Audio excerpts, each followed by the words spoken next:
tonight in these very same streets, the game of baseball will be played for all the world to see. Forever linked with legend, the Yankees again look fate in the eye with powerful pinstriped pride. And a lefty named Wells looks to walk with Gotham's Giants. And for the Bombers, nothing short of a World Series title will do. But the Bombers face a new breed, a hungry bunch who believe. And with the game's most dominant pitcher and the game's greatest active hitter, the Padres take another swing at the ring. Tonight, the curtain rises on the World Series, next on Fox. The E-Trade World Series pregame show is brought to you by E-Trade, the #1 rated place to invest online.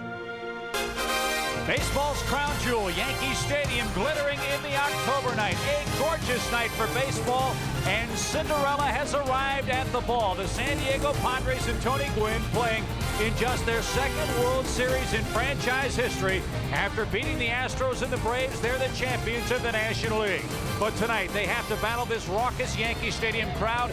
David Wells and history as well. The Yankees with 23 World Championships tonight make their 35th World Series appearance before a capacity star-studded crowd here in the Bronx as this unbelievable season of unforgettable moments continues here on Fox. Hello again, everybody. I'm Jim Carrey, and welcome to the E-Trade World Series pregame show and our coverage of the 1998 World Series here on Fox. As always, I'm joined by my partner, Steve Psycho Lyons. It's been an unbelievable 98, and I can't think of a better way to cap it off than the Padres and the Yankees here at Yankee Stadium. Well, I'll tell you what, everyone figured that the Yankees would be here after winning 114 games. Nobody's given the Padres any chance at all. But if you don't know by now, you'll know that I'm not like anyone else. I really think the Padres have a chance to win this World Championship, and that's the reason. Their pitching staff. This pitching staff is a staff like the Yankees have not seen all year long. Brown, Ashby, and Hitchcock have now become the best pitching staff of the postseason. There's another reason, too. I think when you play in the American League cities, the DH actually helps the Padres. It gets to keep Jimmy Leyritz in the lineup. Greg Vaughn will play left field, and that's an advantage to the Padres. And finally, when nobody gave the Padres a chance to get through the Astros, nobody gave them a chance to get through the Braves, Cinderella's definitely at the ball, baby, and it's nowhere near midnight. Boy, you are going to be public enemy #1 picking the Padres in this World Series. They're going to have Kevin Brown on the mound. But how about the Yankees? They feel very confident, and well, they should. They've got David Wells on the hill. He's 7-1 lifetime in the postseason. He won 18 games on the year.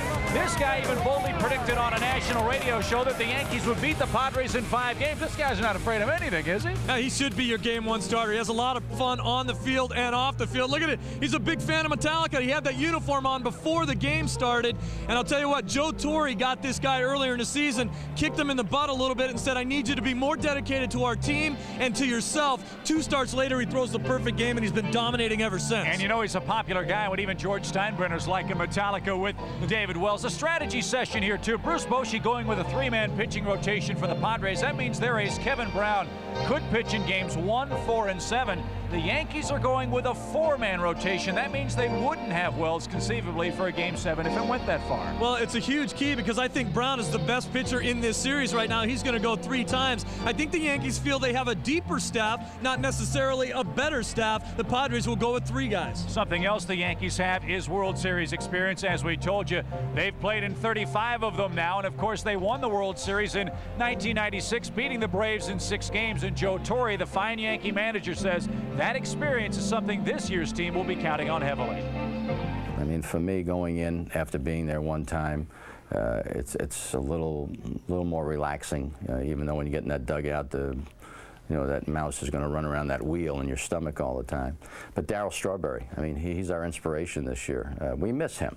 We miss having him here. He's out of the hospital. We're pleased about that. The prognosis is wonderful, and the players love talking to him and feeling his presence. Yes, indeed, the Yankees and their fans and baseball fans everywhere hoping that Darryl Strawberry will get well soon. We understand Darryl is watching the game tonight on Fox. And Darryl, for all of us on Fox and on behalf of baseball fans everywhere, good luck, speedy recovery, and we can't wait to see you once again wearing those Yankee pinstripes. David Wells is ready. This raucous crowd in the house that Ruth built is ready too. And coming up on the E-Trade pregame show, we'll introduce you to this San Diego Padre ball club and take a walk through Monument Park with singles hitter deluxe Tony Gwynn of the Padres win. Our pregame show continues here on Fox.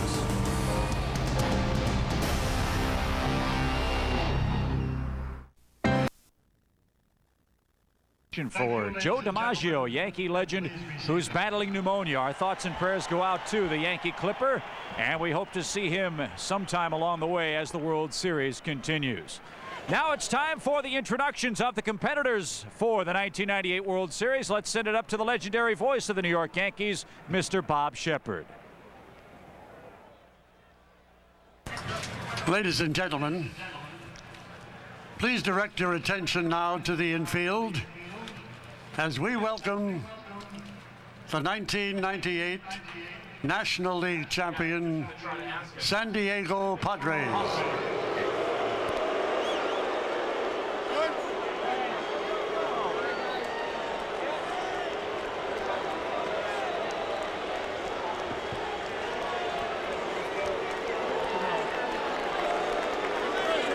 Carlos is on the bench,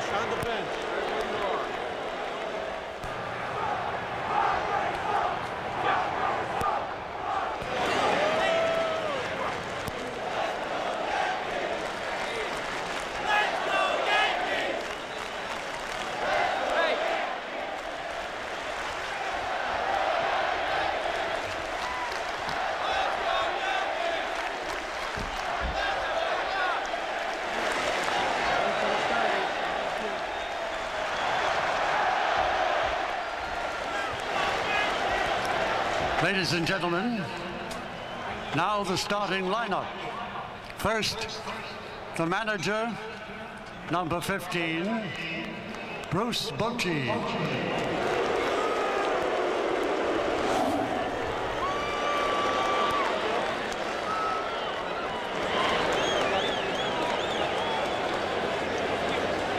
Leading off, the second baseman, number 4, Kilvio Vegas, number 4.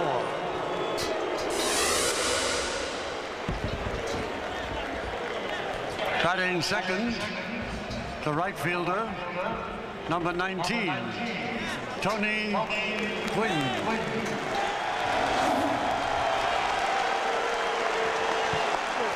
Batting third, the left fielder, number 23, Greg Vaughn.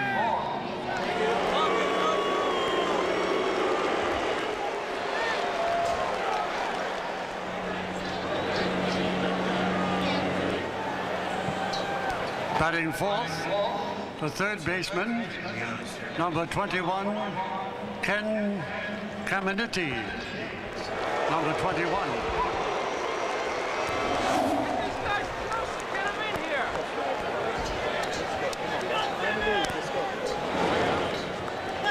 Batting fifth, the designated hitter, number 13, Jim Leyritz, number 13.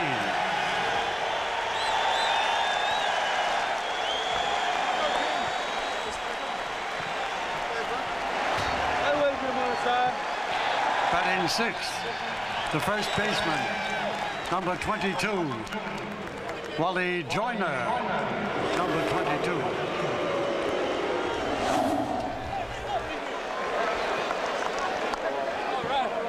Welcome back. I must have done something. We had the edge and we lost it. Batting seventh, the center fielder, number 12, Steve Finley, number 12.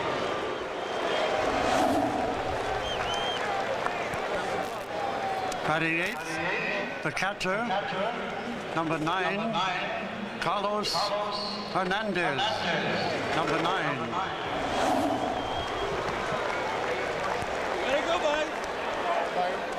Batting ninth, the shortstop, number 10, Chris Gomez, number 10.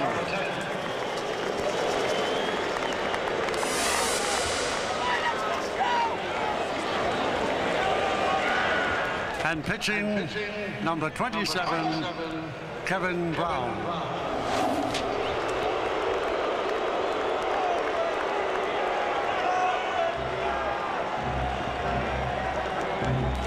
Now, ladies and gentlemen, your 1998 American League champions, the New York Yankees.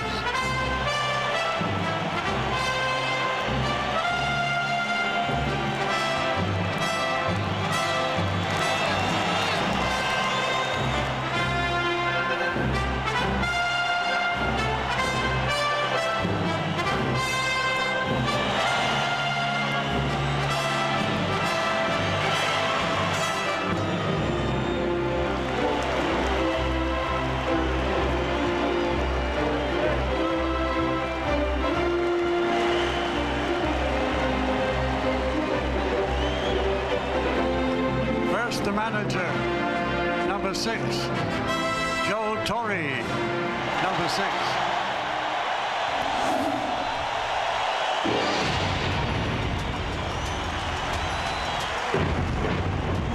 Leading off, the second baseman, number 11, Chuck Knobloch, number 11.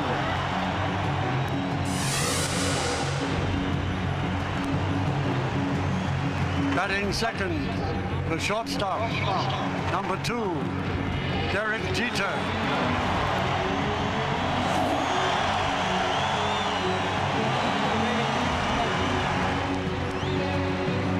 Batting third, the right fielder, number 21, Paul O'Neill.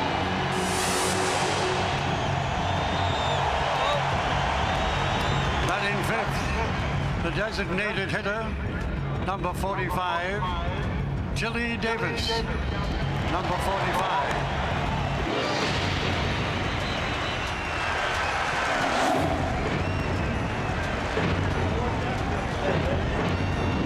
Batting sixth, the first baseman, number 24, Tino Martinez, number 24.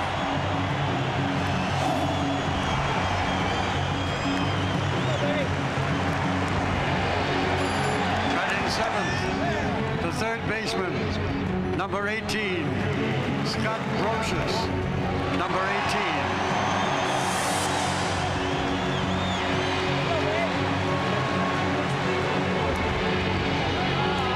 Batting eighth, in the bullpen, the catcher, number 20, Jorge Posada, number 20.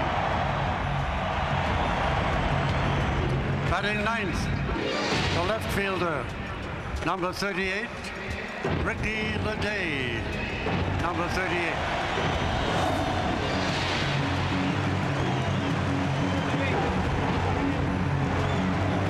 And pitching, warming up in the bullpen, number 33, David Wells, number 33.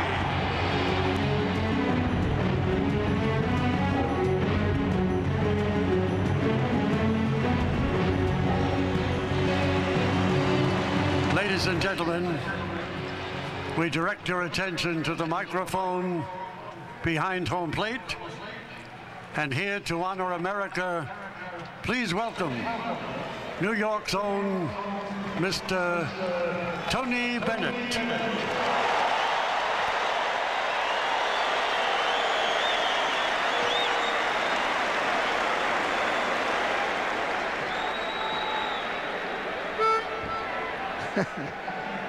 Oh, beautiful for spacious skies,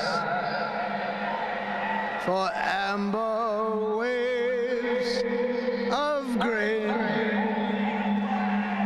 for purple mountain majesty above thy fruited plain.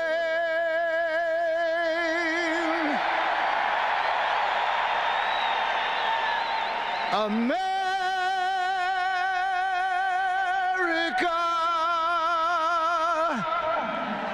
America,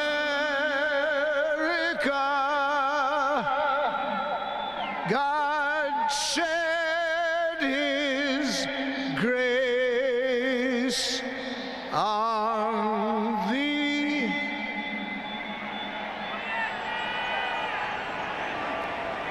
And crown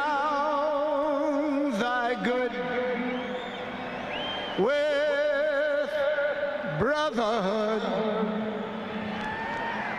from sea to shining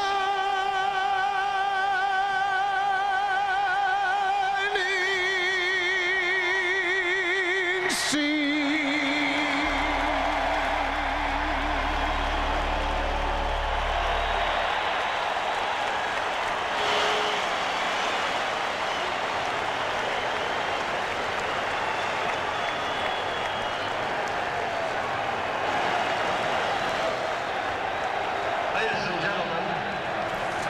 Throwing out tonight's ceremonial first pitch is one of the men who captured the world's attention this summer with the dramatic home run chase. While slugging 66 home runs and leading the majors in RBIs, he became one of baseball's best ambassadors. Please welcome to Yankee Stadium, Mr. Sammy Sosa.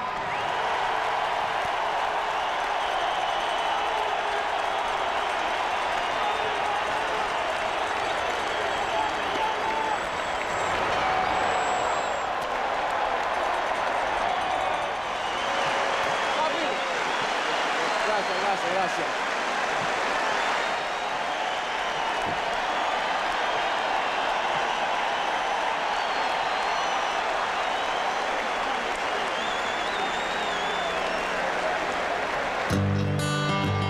Sammy Sosa of the Chicago Cubs with tonight's ceremonial first pitch.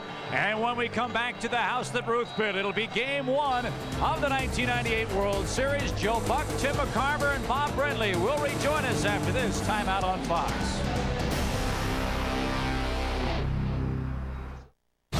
The lights just seem to shine the brightest at Yankee Stadium in the month of October.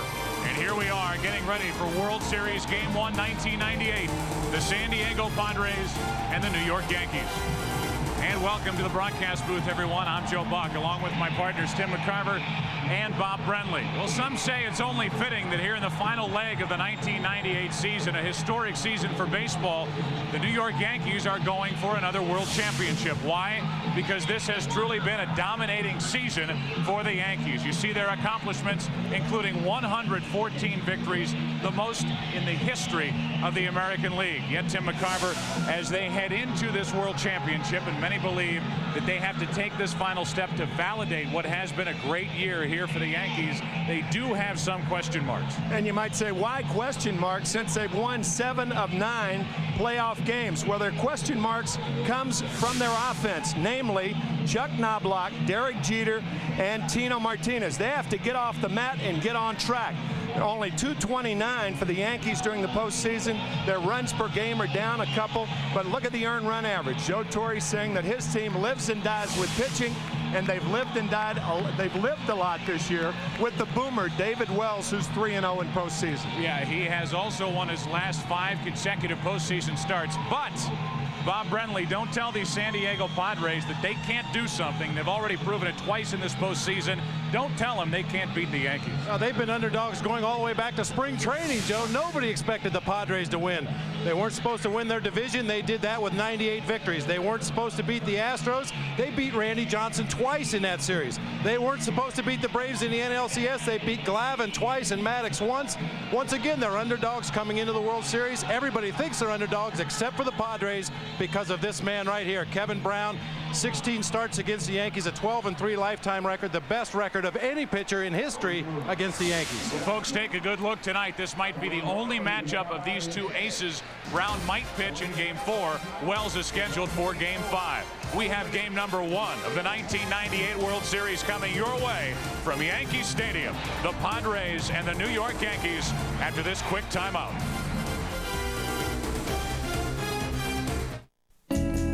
World Series on Fox is brought to you by OnNet from MCI WorldCom, your one connection to the world. By MasterCard, official card of Major League Baseball and fan of the great American pastime. By UPS, moving at the speed of business. And by Red Lobster. Come in and see for yourself why life on land is dry at Red Lobster.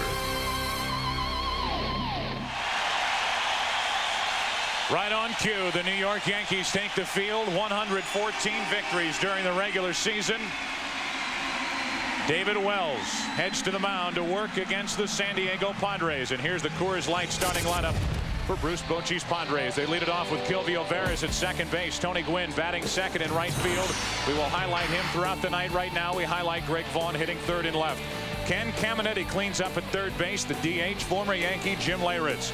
Wally Joyner at first base. Steve Finley is in center. Carlos Hernandez catching. And Chris Gomez is at short and batting ninth. A look at the San Diego Padre defense. You see Gwynn in right, 5-time Gold Glove Award winner. They will take the field in the bottom of this inning right now. The New York Yankee defense backing up the left-handed pitcher David Wells. You look at his 1998 postseason, 3-0 with an ERA under 2. He couldn't be pitching any better. Exactly the opposite of what you usually hear about a left-handed pitcher, an erratic lefty. David Wells is not erratic. Only 3 walks in 23+ innings in the postseason. Has very good control of all of his pitches. And he has earned the right to become the Yankees' #1 pitcher. He is the #1 guy right now. Controls both sides of the plate. The outside of the plate to a right-handed batter with a 2-seam fastball and a 4-seam fastball that he uses as a little cutter on the inside. Very effective with his curveball, and he'll throw it behind in the count. He can be wild in the strike zone, and what that means is sometimes 0-2, 1-2, he makes too good a strike and not a pitch just off the plate. It's worth bringing up that Joe Torre has gone to David Wells this season, and particularly in this postseason, as his #1 starter. But that really has happened here in 1998 alone. He's bounced around in his career, and last year was not the #1 starter for the Yankees.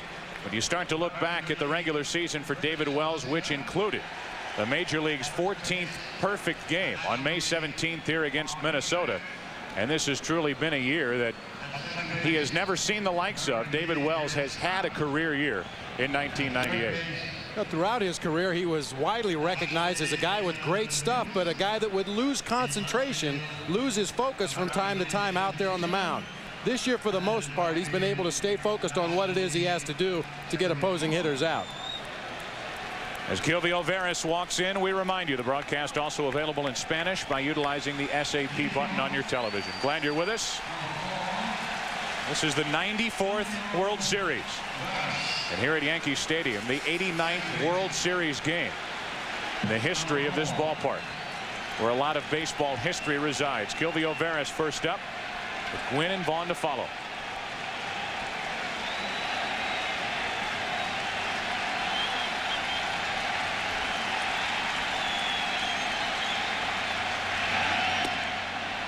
Ball up from David Wells. We talked to Bruce Bochy before the game, and obviously the Padres are aware that Wells is not a good fielder. The only dent in his armor.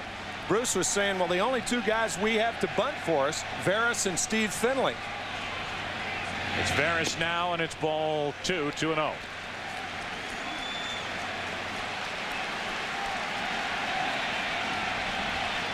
Kevin Brown, tonight's San Diego starter. He is their ace. David Wells, the American League Championship Series MVP, the Yankee ace. 2-1 to Veras. Who called that a strike? Richie Garcia. He's behind the plate in his 4th World Series with Hirschbeck at first, Dale Scott at second, Dana DeMuth at third. Down the left field line, Tim Tschida. His first World Series down the right field line, Jerry Crawford from the National League. 2-2.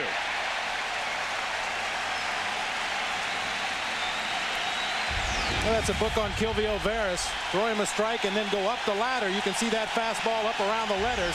That's not a pitch that he's going to be successful swinging at.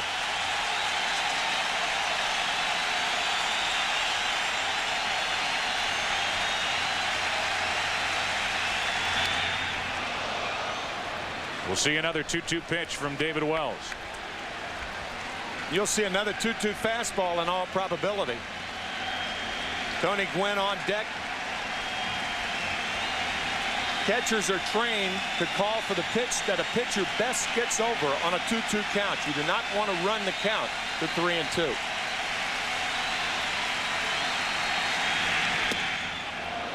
Missing up with that fastball, 93 miles per hour, and the count is full. 3 balls, 2 strikes. So look at Mel Stottlemyre, the pitching coach for the New York Yankees, and a favorite of Yankee fans while he pitched here. 3-time 20-game winner.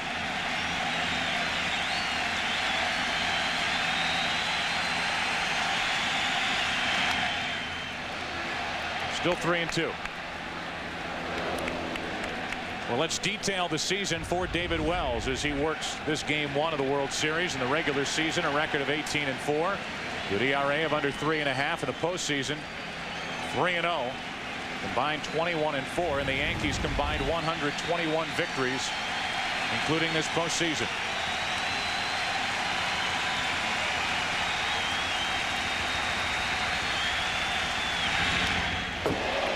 Big swings by little Kilvio Veras, and it stays full 3-2. All of these situations, just here it is, hit it.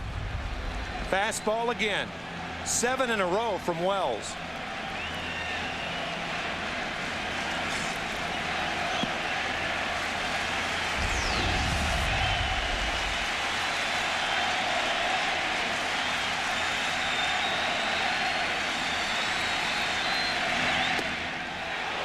Just high for ball 4 and a leadoff walk. A good start for the Padres as Veras reaches first on the free pass with Gwynn coming up. Tell you how rare this leadoff walk is. After the perfect game, David Wells went 165 innings in a row without walking the leadoff batter. And here he walks Kilvio Veras. And now Tony Gwynn. In this postseason, a combined .220. During the regular season, National League's 9th best average at .321.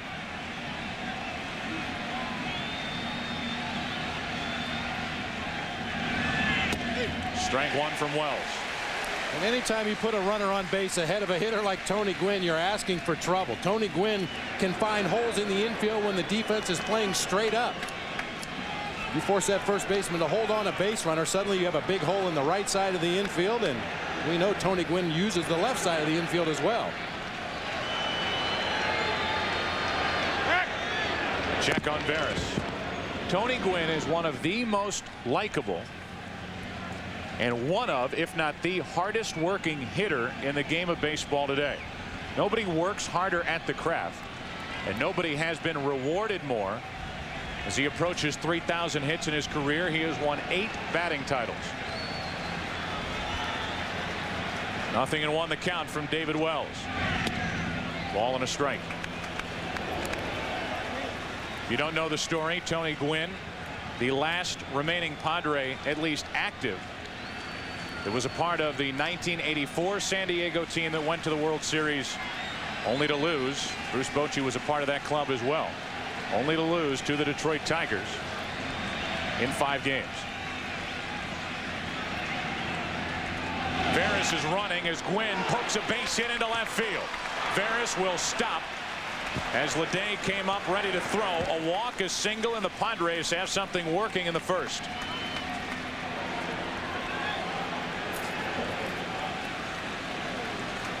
That was a breaking ball.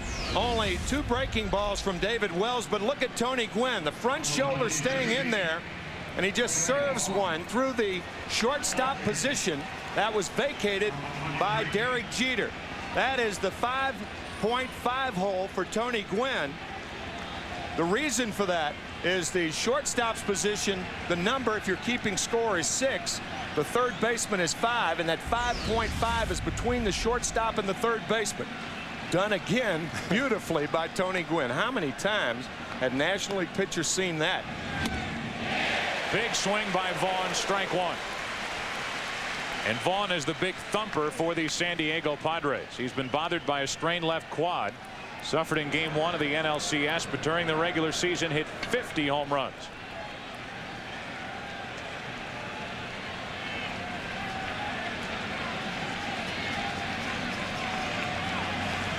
A quiet crowd here at Yankee Stadium as the Padres have put the first 2 on, and Vaughn takes a strike. It's 0-2.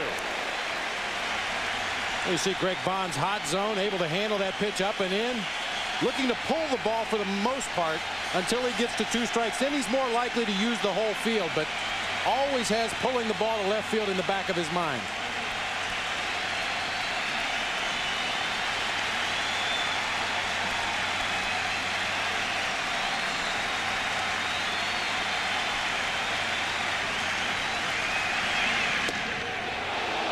One ball, 2 strikes. Greg Vaughn is the cousin of Mo Vaughn. As you look at Ken Caminetti on deck, I asked Greg before the game if he's talked to Mo. He said 2 days ago, a scouting report on David Wells. Said he likes to work inside and outside, and he's going to try to take the outside part of the plate away from him by standing closer to the plate.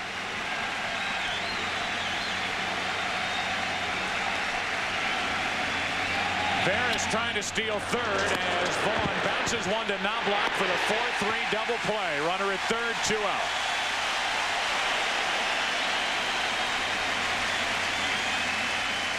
That's where that pitch was, Bob, on the outside corner.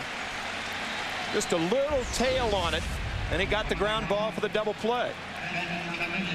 And with 2 strikes, Vaughn doesn't have the luxury of laying off of that pitch. It was too close to take, but far enough away from him with enough movement that he couldn't get the head of the bat on it and drive it.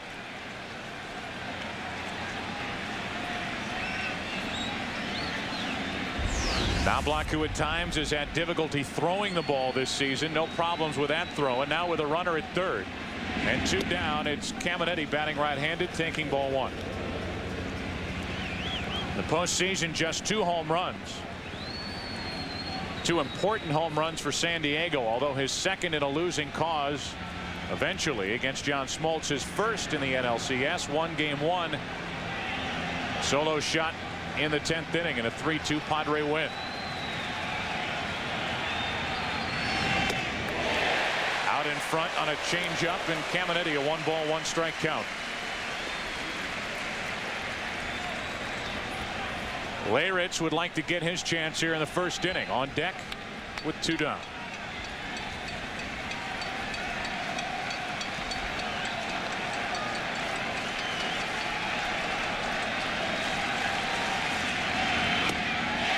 Strike 2.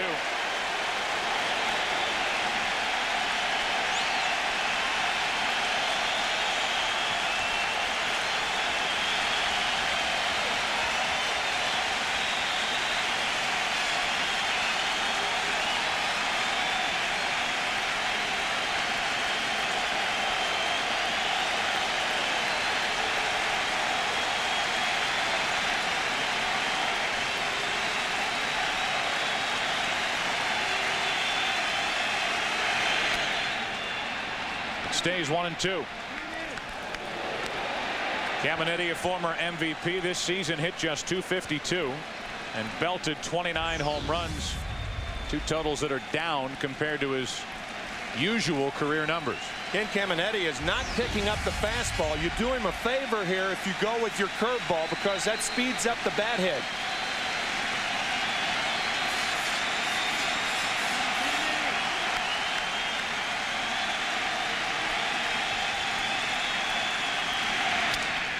Broken bat, and it stays at 1-2.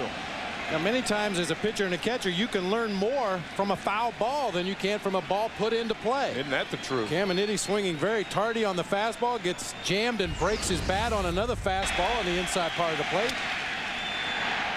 Obviously, with 2 strikes, you have to be more defensive as a hitter, but Caminetti has not really come close to getting around on a David Wells fastball during the course of this at bat.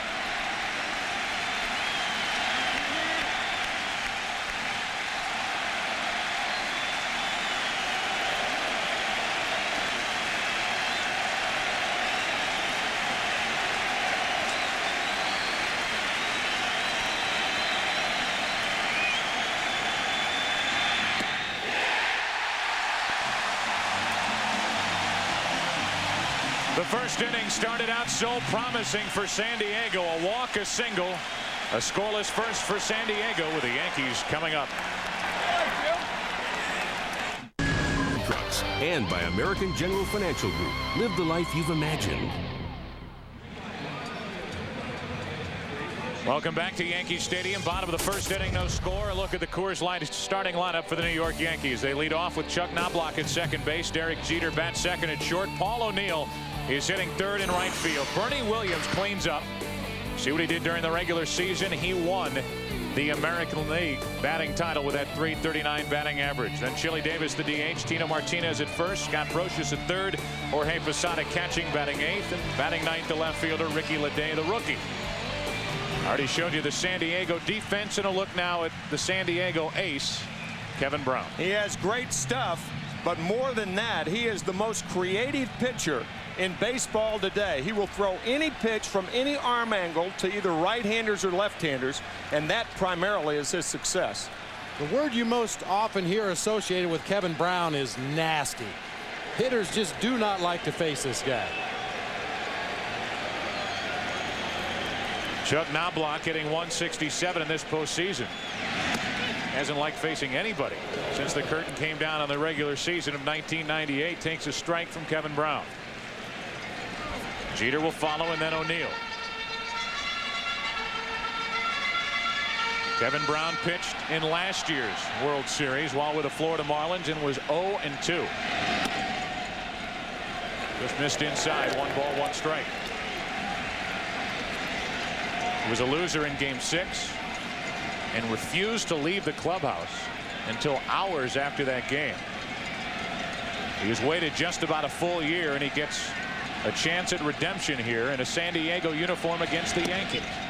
That's over the inside corner, according to Rich Garcia and not Chuck Knobloch, in the count 1-2. That was one of those creative pitches right there.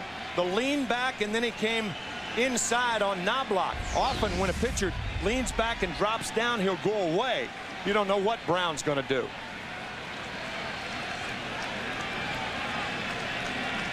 A ball and 2 strikes from Brown. 2-2.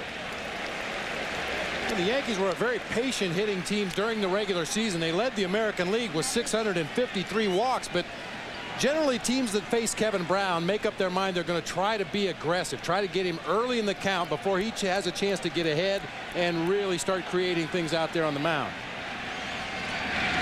Knobloch is jammed, and a pop up to Gomez at short. 1 up, 1 down for the Yankees.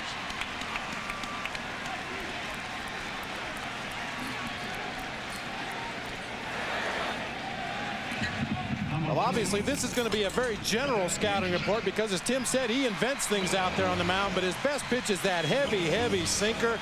He's used the 4-seam fastball a lot more this year, which he will use against the left-handed hitters of the Yankees to try to get him to chase high out of the strike zone, and a veritable potpourri of other pitches. Slider, a cutter, a 3/4 curve, splitter, changeup, sidearm, underhanded, whatever it takes. That splitter courtesy of Dave Stewart, who had such phenomenal success in the latter part of his career. He's the Padre pitching coach as Jeter takes a strike over the outside corner. And we will be staring into those eyes time and time again in this 1998 World Series. Everybody always talked about Stu, as they called him, as an intense competitor, and the same is said for the man on the mound now. 1 ball, 1 strike to Jeter. Saw a great article in the paper the other day. They were asking Dave Stewart about the various pitchers on the Padres staff and how you have to handle everybody individually. And he had words of advice for each pitcher on the staff. When it came to Kevin Brown, Stu said, I just kind of leave him alone. If there's anybody that could out-intense Dave Stewart, it may be Kevin Brown. Derek Jeter, a little late, strike 2. Derek Jeter, with 2 strikes on him, is more inclined to go the other way. Again, this is a general look at where he hits pitches, but you can throw the ball inside on the plate, and Derek Jeter will take that pitch the other way. Very adept at going the other way, especially with 2 strikes. A ball and 2 strikes here, and he goes the other way, but right at Veras. 2 up, 2 down.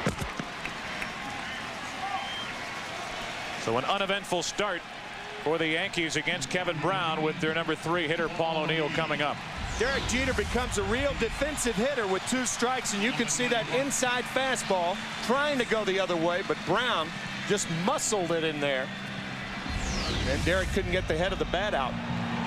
Jeter shocked everybody, including Manny Ramirez, in Game 6 of the American League Championship Series, taking a pitch inside and driving it to the base of the wall in right center field. As Paul O'Neill digs in with 2 out, nobody on.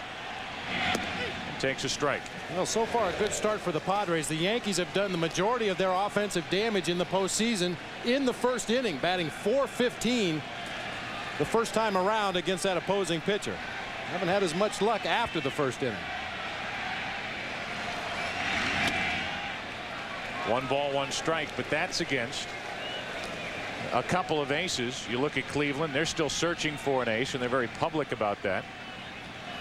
And you look at Texas, they rented an ace in Todd Stottlemyre, who threw well here in the division series, but it wasn't good enough. No competition like Kevin Brown. And the result, 3 up, 3 down. In the first inning for Brown and the Padres as the Yankees go in order. Jim Leyrich, the former Yankee, will lead off the second for San Diego. No score.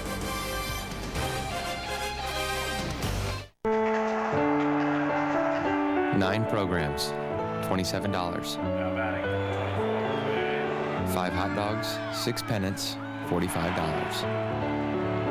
1 big puffy hand, $6. Their first big league ball game, priceless. There are some things money can't buy. For everything else, there's MasterCard, the card at the heart of Major League Baseball.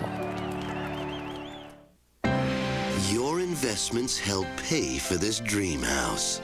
Unfortunately, it belongs to your broker. With the new E-Trade, the power is in your hands. The #1 rated place to invest online. Now open free to the public with 10 times more research, free real-time quotes, still from just $14.95 a trade. Sign up now and get $50 free. Hey, now the power's in your hands. E-Trade. Someday we'll all invest this way.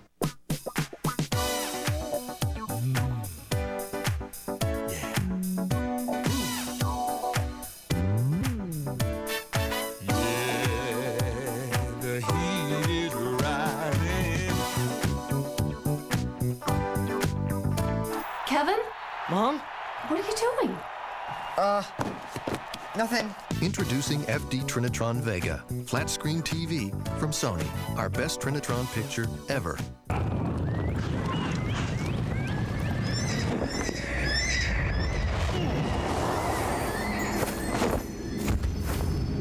Something powerful is happening.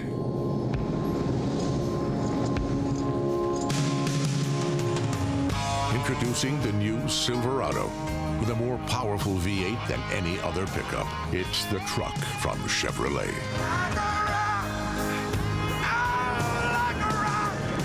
In just 6 days, all hell breaks loose. Time to give the devil his due. Brimstone premieres Friday at 8, 7 Central on Fox. Jim Leyrich will lead it off for San Diego here in the second with Wally Joyner and Steve Finley to follow. Jim Leyrich stomps to the plate. He got the loudest ovation of any of the Padres for good reason during the introductions, during the pregame ceremony. A look at what he's done in this postseason. And overall in his career, 7 postseason home runs in just 48 at-bats. And a couple of big ones while wearing the Yankee pinstripes.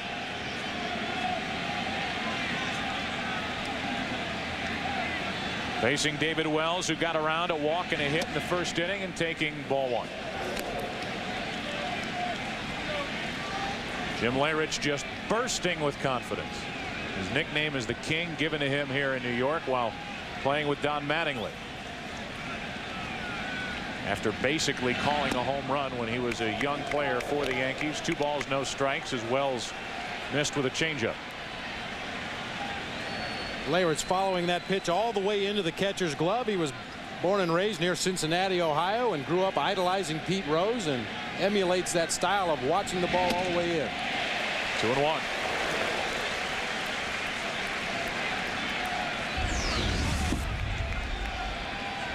Wells with a high fastball here. Leyrich in the 2-0 count, just looking for a fastball somewhere to hit. That one a little bit higher than he could handle. At the knees, 2-2.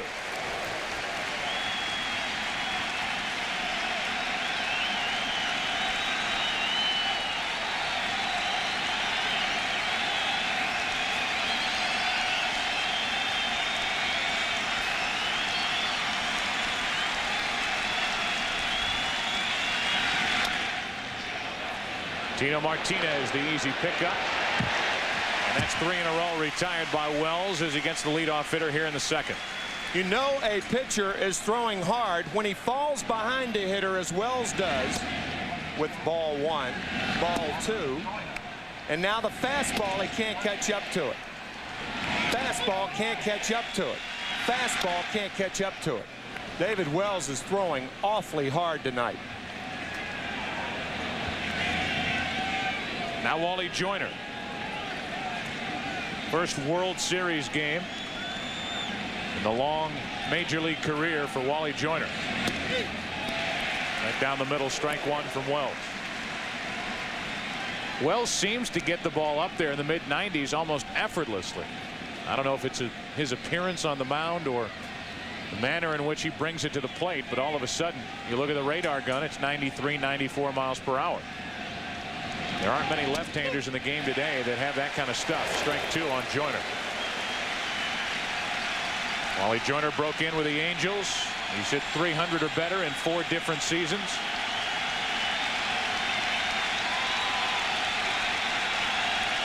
And one of the best defensive first basemen in the game. 0-2, 2 out.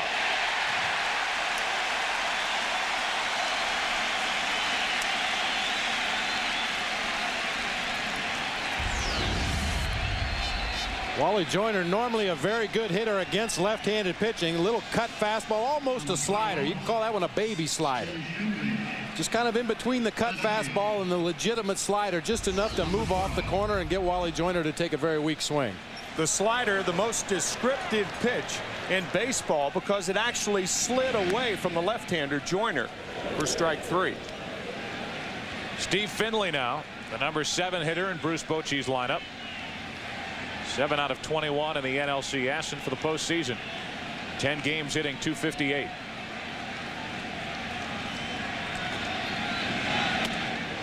First World Series at bats for so many of these Padres. Win one exception. For the Yankees, who were here in 1996 with many of the same players and cast of characters. They have a little more seasoning and a little more experience as baseball spotlight falls on the Fall Classic. 2-0, now 2-1. You said it, Tim. David Wells is throwing hard tonight, but he cannot consistently fall behind these Padres hitters 2-0 all night long. Eventually they'll turn up that bat just a notch and they'll start getting on that 2-0 fastball. Bases empty with 2 out, and Finley 2-2.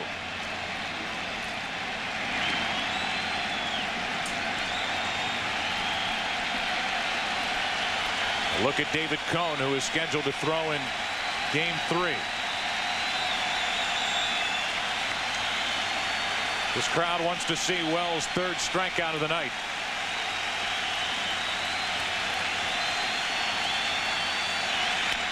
Instead, Finley shoots the gap in right center field. Well hit and up against the wall. Finley digs for second and is content with a 2-out stand-up double.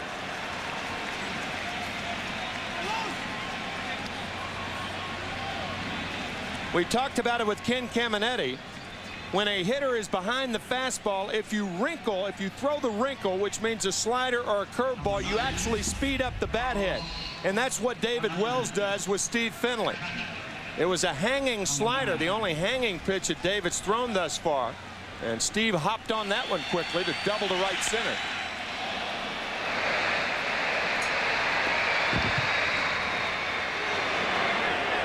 You can see the kind of speed the Padres have on the bases now with Finley, the runner at second, 2 out for Carlos Hernandez.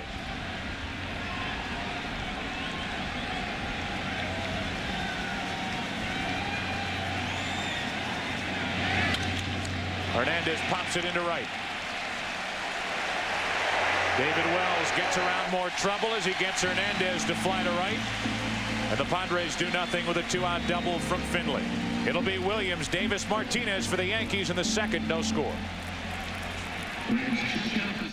Series on Fox is brought to you by Pepsi One. Only one has it all. And by E-Trade, who asks, isn't it time you went to bat yourself? One of America's most enduring corporate images, the Goodyear blimp. Floating overhead, providing aerial views for tonight's Game 1 of the World Series. The Spirit of Akron is proud to be a part of the 100th anniversary celebration of the Goodyear Tire and Rubber Company. We thank them for joining us tonight. Inside Yankee Stadium, we move to the bottom of the second. There is no score in Game 1. Kevin Brown, who went through the Yankees in order in the first, will deal with a switch hitting cleanup man Bernie Williams for the Yankees.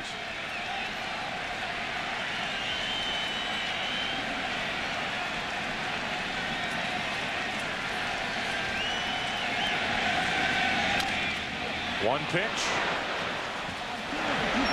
One out as Caminetti shows off the arm. And let's take you down now to Chip Carey standing by with a very special guest. Chip. All right, Joe, thank you very much. Let's talk about this beautiful book, The Race for the Record, official Major League Baseball commemorative book for Big Mac and my guest, Sammy Sosa, the Chicago Cubs. What a year, my friend. Who? What a year. Well, I love it. I have to say that American people have been showing me that appreciation. It's been an unbelievable year. Nothing more I can ask as a human being. It's been lovely, especially through the first part, the first part of the World Series. What more you can ask? And how about a parade in your honor today in New York City? What's with that? Oh man, I thought I was in Dominican today. It was unbelievable, man. I mean, I gotta go back to my country Tuesday, but today, people supporting me. It was being unbelievable. And me, every day getting more bigger and bigger. I love it. And Sammy, everybody knows about your exploits on the field, but I think people would be interested in knowing what you've done off the field, trying to bring disaster relief to your native homeland of the Dominican Republic. That's definitely with us. Sammy Sosa Charity Foundation. I have a lot of opportunity to help out a lot of people and go out there and support 100%. And hey, tell you what, I love it, and I have a lot of support for the American people. When I go back to my country, I'm going to give what the American people give me. Well, Sammy, how about one of those trademark kisses for the fans in the Dominican and here in the U.S.? Believe it. Baseball being very, very good to me. I love you, Mama. All right, Sammy Sosa, thank you very much. Enjoy the game. Joe, back to you. All right, Chip. Well, Sammy Sosa was on the mound to throw out the ceremonial first pitch. He's glad he was off the mound as this ball came back through the box and hit Kevin Brown as it kicked to Kilvio Veras for the first Yankee hit. Chili Davis, a good low ball hitter from the left side of the plate, goes right back up the middle of the field. That hit Kevin Brown somewhere down around the foot or the ankle, perhaps the shin. Veras tried to make the bare hand play, could not come up with it.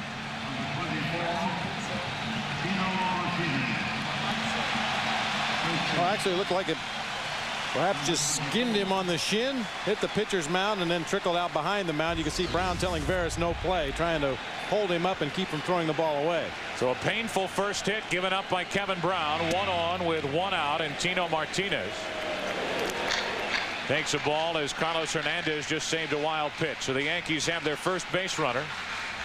It is Chili Davis. And now Tino Martinez and Scott Brocious will try to chase him around the bases.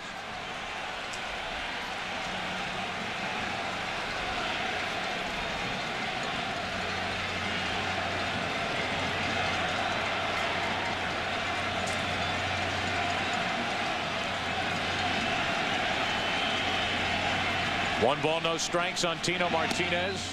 The Yankees are wondering when Tino Martinez will show up in the postseason. A harsh way to put it, but that's the reality. For this entire postseason, just 5 out of 30. In the 1996 World Series, he hit .091 and at one point was replaced by Cecil Fielder in Joe Torre's lineup. He gets a second chance at it, and he takes high. 3-0 from Kevin Brown. Joe Torre has even toyed with the possibility of playing Chili Davis at first base. Chili has not played defensively since 1994 when he played 2 games in the outfield, but he has been taking ground balls at first base. And if Tino doesn't snap out of this postseason slump, perhaps we'll see Chili Davis take his glove out there. Might be hitting here. Takes right down the middle, 3-1. Well, that was a tailing fastball on the outside part of the plate. Even if you're hitting right there, you want the ball to be in your zone. And his zone is on the inner half. That zone to drive it down a 314 porch here at Yankee Stadium.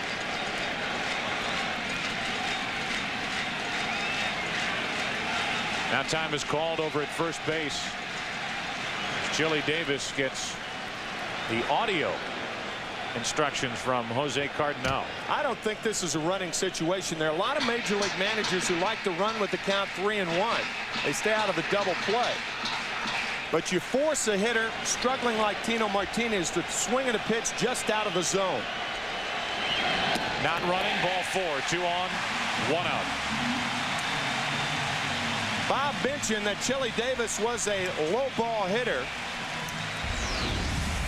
When we put up the hit zone right there, we flash low because Chili Davis against a guy like Kevin Brown, doubly tough. Look where the pitch is. Right down in his wheelhouse. And a rope off the glove or off the left leg of Kevin Brown for the first Yankee hit.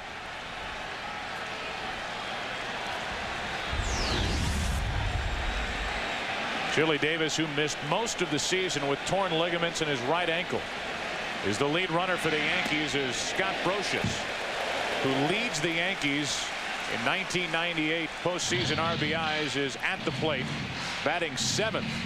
A new position in this lineup for Brocious. With Posada and Leday in there, it's Brocious hitting 7th, and he has a chance to put the Yankees on top here in the 2nd. 1 ball, 1 strike from Brown.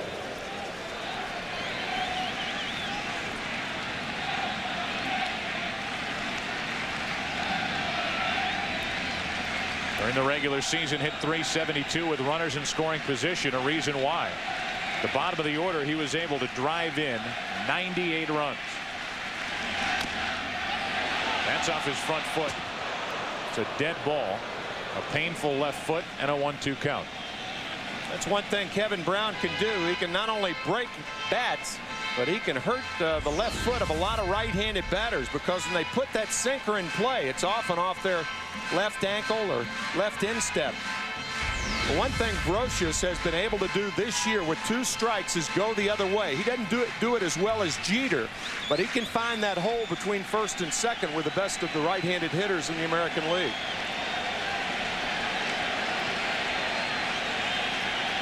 Two on, 1 out, a ball and 2 strikes on Brocious. 2-2. Chili Davis, the lead runner, with Tino Martinez at first.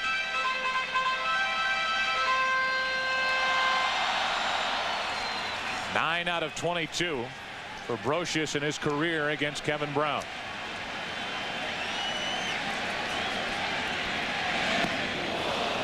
A big strikeout for Brown of the Padres as Brocious is gone.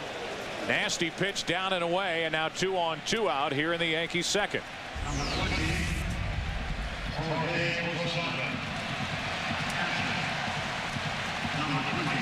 You see Hernandez moves inside. The pitch is outside on the corner and below the knees. Brocious not able to hold up. I think that shot of Hernandez there proves at one point that Kevin Brown is as tough to catch as he is to hit, even though the catcher knows what's coming. That may be something to look for from the Yankees as this game progresses. When they get the guys on base who are able to steal, may see Joe Torre be a little more aggressive on the bases. Posada now with 2 on, 2 out, takes a ball. You know yourself, Tim, as a catcher, if the pitcher's ball is moving all over the place, very rarely do you catch it in the good part of the glove where you can get a grip and unload the ball quickly. Don't catch it cleanly.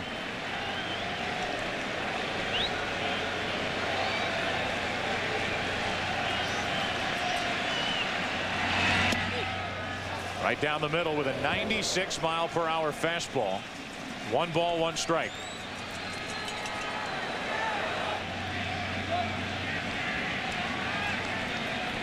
Kevin Brown, no matter what the situation, always looks mad out there on the mound, and he is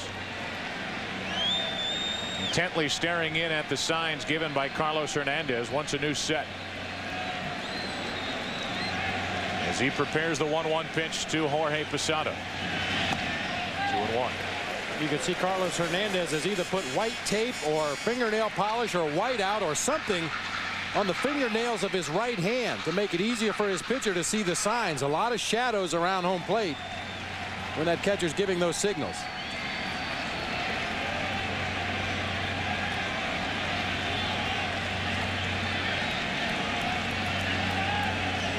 The 2-1. That's low to make it 3-1 with Ricky Leday, the rookie outfielder, on deck.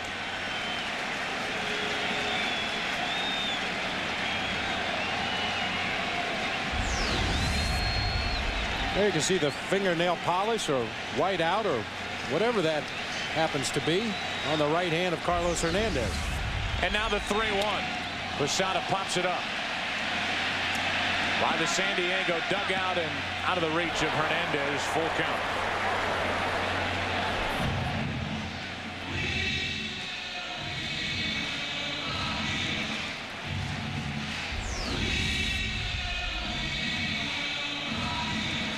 So Posada was not able to put the ball in play as Hernandez ran out of room over by the San Diego dugout.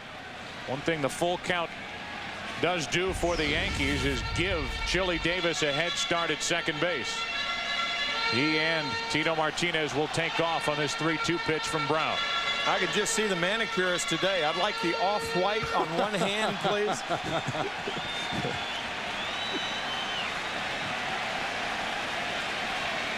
Runners will go on 3-2. That'll load him up for Ricky Leday. A single, 2 walks in the inning. A strikeout mixed in, and now Leday. Ricky Leday, of all people, getting the start here in Game 1 of the 1998 World Series for a team that won 114 games. The rookie who played in only 42 games during the regular season. The cast of characters that the Yankees ran out to left field during the ALCS, including Tim Raines and Shane Spencer and Chad Curtis and Leday, a combined 1 for 22. So it's Leday's start with the bases loaded, 2 down. And it's strike 1 from Kevin Brown.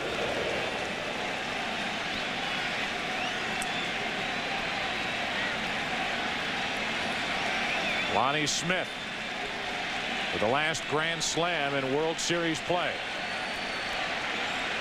Leday, his chance. 1 ball, 1 strike. Chili Davis, a 1-out hit, followed by a walk to Tito Martinez and a 2-out walk to Posada.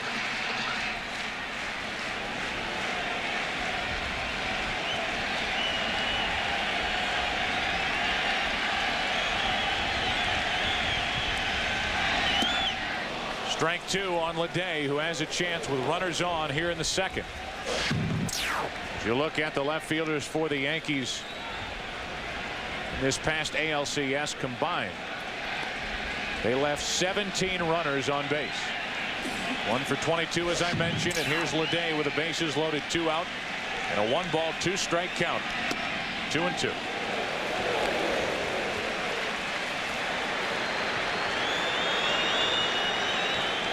The Yankees trying to strike first in this World Series. Trying to strike against Kevin Brown here in the second. Full count, and everybody will be on the move with this next pitch.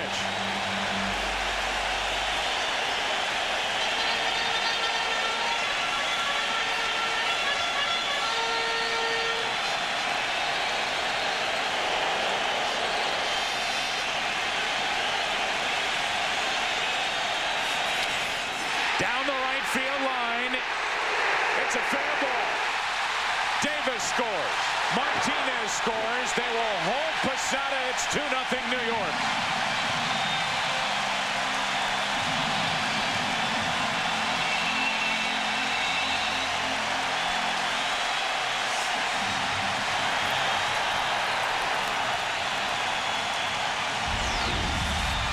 When you see that many pitches, the pitches start becoming predictable. Leday gets a fastball and ropes it down the line just fair.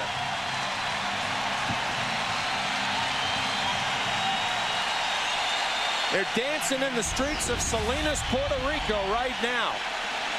50 people from Salinas showed up to see Ricky Leday in his first major league game on June the 11th. They had a big Puerto Rican parade here in New York, a huge event. How proud they must be right now. His first postseason hit comes in the World Series to put the Yankees on top, and now ball 1 to Knobloch. And you can see how near Carlos Hernandez was to missing that pitch completely. Dave Stewart on his way out to the mound, perhaps to settle down Kevin Brown. Watch Hernandez as he boxes this ball behind home plate, almost gets by him. Fortunately, caroms around, hits him on the thigh, and stays in front. I think Joe Torre's found his left fielder, at least for one at bat. Ricky Leday in there tonight. The two aces matching up. You figured it to be a low-scoring game. Joe Torre says he plays solid defense. He has a good arm in the outfield. And maybe he'll do something offensively, and already he's made an impact on this ball game. Leday's success coming in the wake of the Shane Spencer story here in New York with what he did in the month of September for Joe Torre, and then 2 home runs in the division series against Texas.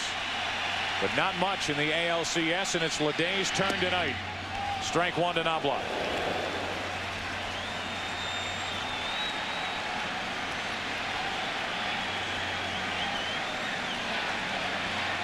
Kevin Brown was behind the hitters in Game 5 of the NLCS, coming out of the bullpen for San Diego. Leadoff walk to Klesko in that 8th inning, and eventually the 3-run home run from Michael Tucker is the Braves' delayed elimination. 1-2 the count on Knobloch here with 2nd and 3rd, 2 down.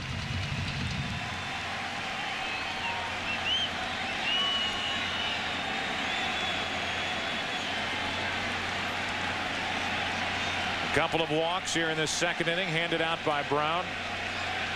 The 3-2 pitch driven down the line by Leday. 2 balls, 2 strikes on Knobloch.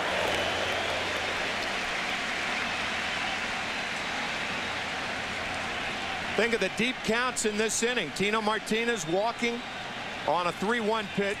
A 2-2 pitch Brocious struck out on. Posada walked, and then a 3-2 pitch to Ricky Leday. The Yankees, as you said earlier, Bob, a lot of deep counts. Still 2-2 on Knobloch. Plus, they have a lot of guys who refuse to give in with 2 strikes. I think the Yankees have as good a 2-strike hitters as any lineup in baseball.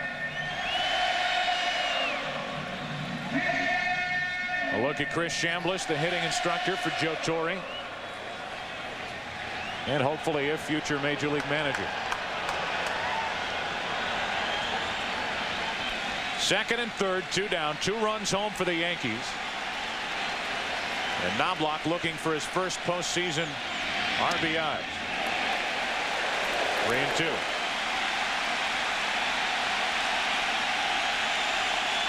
Knobloch drove in 2 in the World Series back in 1991. 0 for the Yankees in 1998.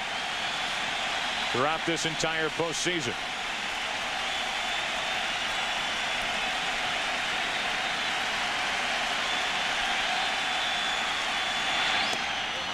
Inning over, but not before damage done by the Yankees.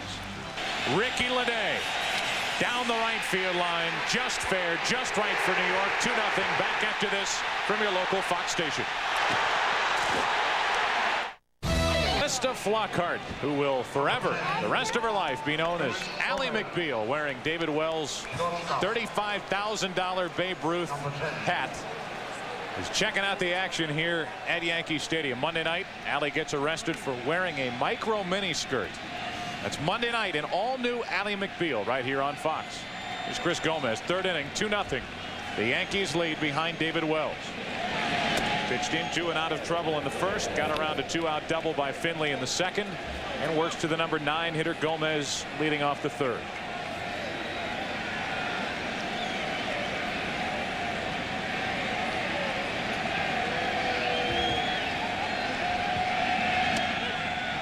Inside corner, 1 ball, 1 strike. David Wells, meanwhile, wearing the $15 Yankee issue given to him by the equipment manager. But he did pitch an inning in that $35,000 Babe Ruth cap. That's not it, though. No, it's not. No. Strike 2 on Gomez. But that is a well-worn Yankees cap. You can usually tell the front runners, the fair weather fans, they have their brand new caps on, maybe with the price tag still hanging off of it, but it's obvious that cap's been to a few ball games right there. A ball and 2 strikes on Chris Gomez. Wells has struck out 2. Still 1-2.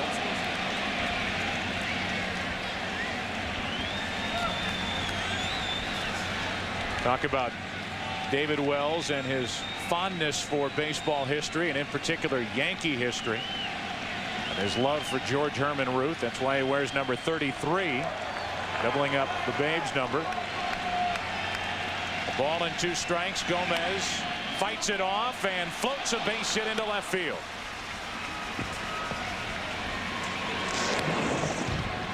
Come on, Babe. 1 on, nobody out for the Padres here in the 3rd inning. And this was during interleague play as David Wells got up close and personal with a Babe Ruth impersonator. Think how long that guy waited for interleague play. Finally happened, and he had his photo opportunity with David Wells, the Boomer they call him, with his shirt hanging out.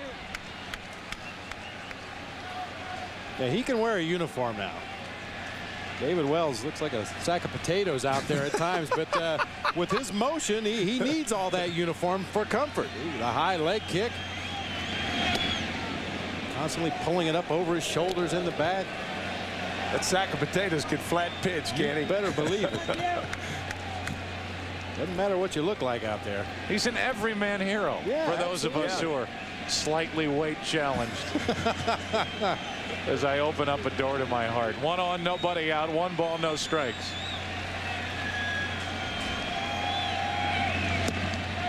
One and 1 on Kilvio Veras, who drew a walk his first time up.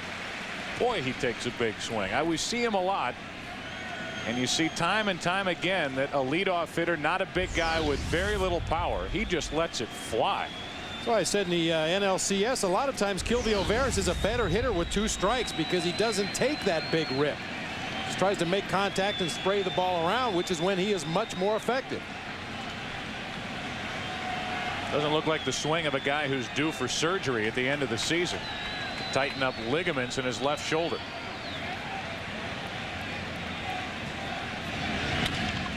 That's into right field. O'Neill over to get it. 1 out. Back to first is Gomez.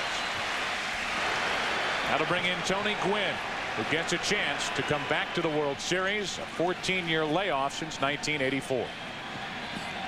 I'm so happy about being here, first of all. But secondly, it's a chance for us to, I think, establish ourselves. It's a chance for us to kind of make our mark in history. And so for whatever team after us has another opportunity, they can go back to this team, hopefully.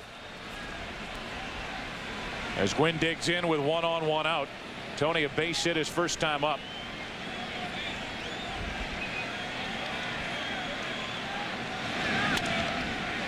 Tony Gwynn has been quoted as talking about the New York Yankees and their fabled history, saying the Padres have no history. Now, Gwynn is about the only guy who could get away with that. A guy who is known as Mr. Padre. He came out here to Yankee Stadium yesterday during the workout and just took in Monument Park. Said it was like a trip to Cooperstown as he plays in his first game ever at Yankee Stadium. Had he been a member of the Yankees 17 years ago, he'd be in that ballpark. They'd have a monument out there to him. 8 National League batting titles, a 14-time NL All-Star, and the 5 Gold Gloves, the things of which he is most proud. They'd have a plaque of Tony out there. 0-1 the count. To the first baseman, Martinez. Good play. Finally gets it with his foot on the bag. 2 down. By holding the runner on as they were doing with Gomez at first. Took an extra base hit away from Tony Gwynn. Tony Gwynn hits to the situation so well. He knows he has that hole on the right side of the infield. Normally not a dead pull hitter, but tried to take a shot. That hole between first and second, pulled it just a little bit too much. Tino Martinez able to knock it down and retire him at first. Now Gomez at second. He was at first with nobody out. He's at second with 2 out for Greg Vaughn.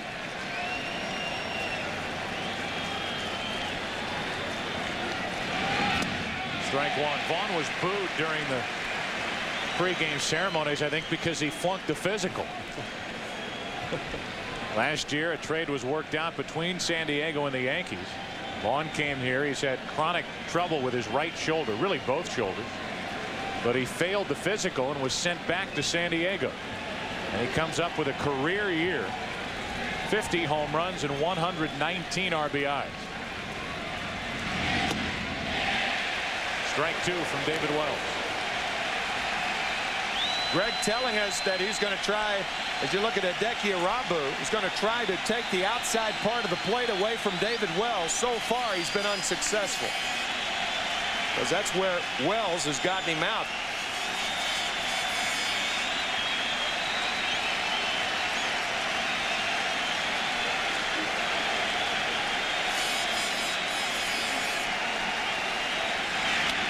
That's yanked foul. He had that shot of Hideki Irabu, former quote-unquote property of the San Diego Padres, who traded the negotiating rights to the Yankees along with other players last season. And Hideki Irabu made his big splash here in New York and nearly sank. He did not pitch well last season. He bounced back with a decent year this year, finished strong, had a couple of valleys during the year, and he's been resting out of that bullpen since the regular season ended. And he will be the first guy up when one of the starters, if one of the starters, runs into problems in the early innings. David Wells wants a new baseball as he prepares for the 0-2 pitch to Vaughn.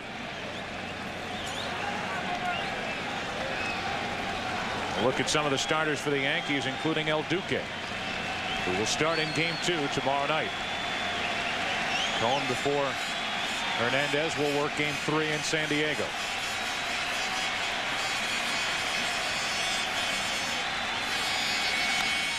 Vaughn into right center field. Well hit.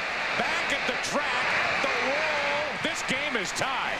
Greg Vaughn goes deep into right center field, gets his second postseason home run of this year, and ties the Yankees at 2 here in the third.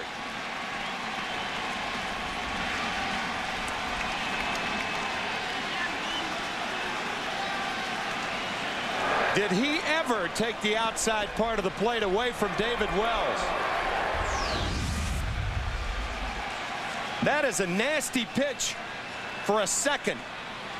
And the strength of Greg Vaughn just overpowering that fastball over the 385 sign ties this baby up.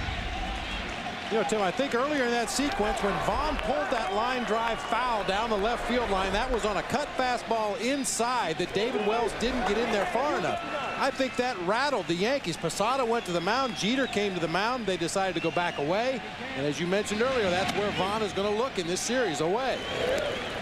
That's what Mo said. Mo Vaughn, his cousin.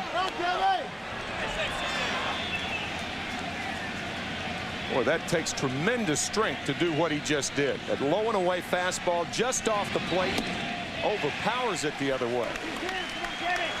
Saw the stat, 4th postseason home run allowed by David Wells this year. Surprisingly high total for a guy who comes into this game in this postseason 3-0. 2 out, nobody on, and Caminetti strikes out on the pitch down and in. Greg Vaughn jumps up and bites the team that in a way didn't want him. Opposite field shot, a 2-2 game heading to the bottom of the third.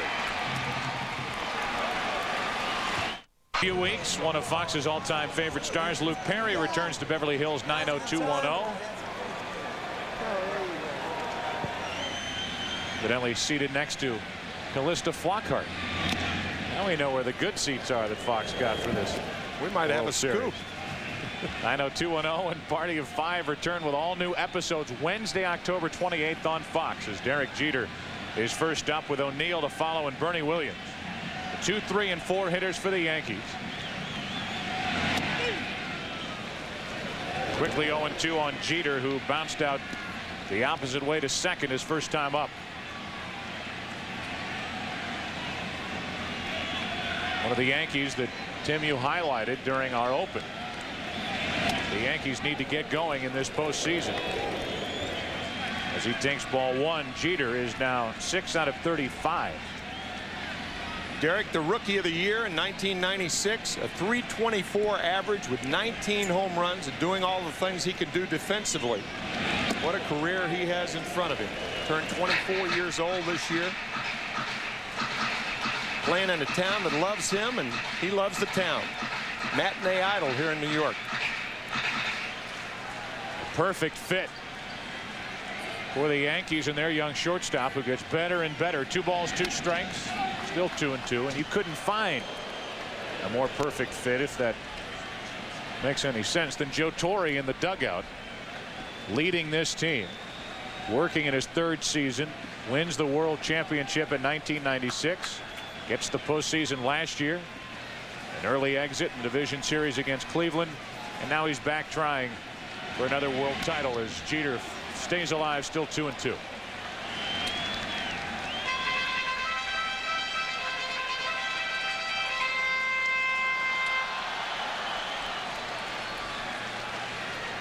Billy Crystal, big Yankee fan, who doesn't have a show on Fox, is watching down to our right. Not yet.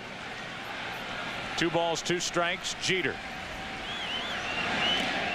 Full count, and again you watch Hernandez, who has struggled from time to time behind the plate catching Kevin Brown. You're not a catcher catching Kevin Brown. You're a goalie. Just knock it down. This is an example of how difficult it is to catch Kevin Brown. He is a handful out there. Speaking of handfuls, Bob Gibson, who now is a part of the American League office. Jeter, a little flare into right for Gwynn, and that's the first out here in the 3rd inning. As you watch Kevin Brown on the mound, we had a shot of Bob Gibson. You think back to what Brown did in Game 1 of the division series against the Houston Astros. Kevin Brown struck out 16 Houston Astros, then was taken out in the 9th inning for closer Trevor Hoffman. 2nd most in the postseason to Bob Gibson, 17 in Game 1 of the 1968 World Series against the Tigers. Paul O'Neill with 1 out, nobody on.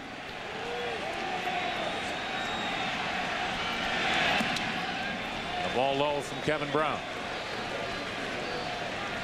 Bob Gibson, as a matter of fact, was the last pitcher to start games 1, 4, and 7 in the World Series and win. He did that in 1967 against the Boston Red Sox. And the Padres and Bruce Bochy, Bob, are being rewarded for their approach with Kevin Brown. They worked him on short days rest in the division series, but elected not to push him and start him in Game 2 of the NLCS, and then, as almost a fluke, bring him back in relief in Game 5 so he doesn't start Game 6. And here he is ready for Game 1 of the World Series. And potentially Game 4 and Game 7 if it goes that far. 2 balls and a strike on O'Neill.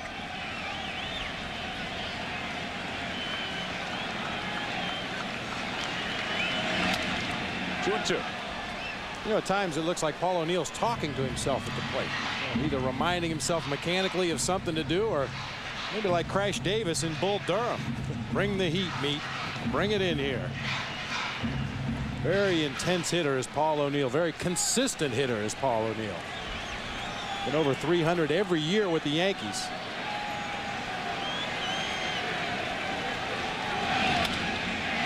Into left field. Vaughn back to get it. The first 2 Yankees are gone here in the 3rd. Get a look at Greg Vaughn's at bat when he hit the home run against David Wells. Pitch on the outside part. He swings through it. Another pitch away. There's the one I think scared David Wells. He hooked that ball foul down the left field line. A rocket when he tried to come inside. Perhaps David Wells thought Vaughn must be looking inside if he handled that pitch so well, so he tried to go back away. One more time, Vaughn was waiting for it. You know, smart hitters at times will set up pitchers. Well, a guy's fastball foul down the left field line. You figure he's either going to come back with an off-speed pitch or something away from you. There's Bernie Williams with 2 out, nothing shaking for the Yankees in the 3rd. Williams bounced out to 3rd, and the first pitch he saw leading off the 2nd. So 0 for 1. 2-0 from Brown. Bernie Williams, who it looks more and more will test free agency at the end of this year. Kevin Brown, another one who will test free agency at the end of this year. And Bernie Williams, who won the American League batting title with an average of .339, typically one of the most approachable athletes, to wear the pinstripes most recently has been in his own world, in her manner of speaking, as he approaches the offseason. A lot of decisions and a personal matter that he is unwilling to discuss. 2 balls, 2 strikes. I can't really fault him for that. Everybody would love to know what's going on with Bernie Williams away from the field. He's exhibiting some behavior at the ballpark that's very uncharacteristic for him, leaving the yard early. But he's trying to stay focused and concentrate on the task at hand, so I can't really blame him. Full count. Got his own flight back from Cleveland during the ALCS. Did not join in wholeheartedly in the celebration when the Yankees clinched the other night against the Indians. Was off on his own with his wife. And he bats here with 2 out, nobody on. 3-2 pitch. We'll do it again.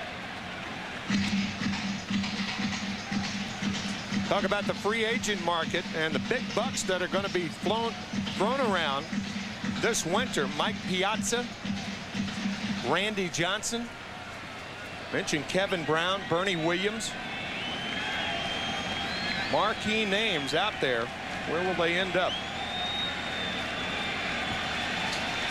2 out, nobody on. 3-2 pitch. Brown rings up his 3rd strikeout of the night. Williams is 0 for 2, and we move to the 4th inning of Game 1. 2 for the Yankees in the 2nd, 2 for the Padres in the 3rd, and the home run by Vaughn.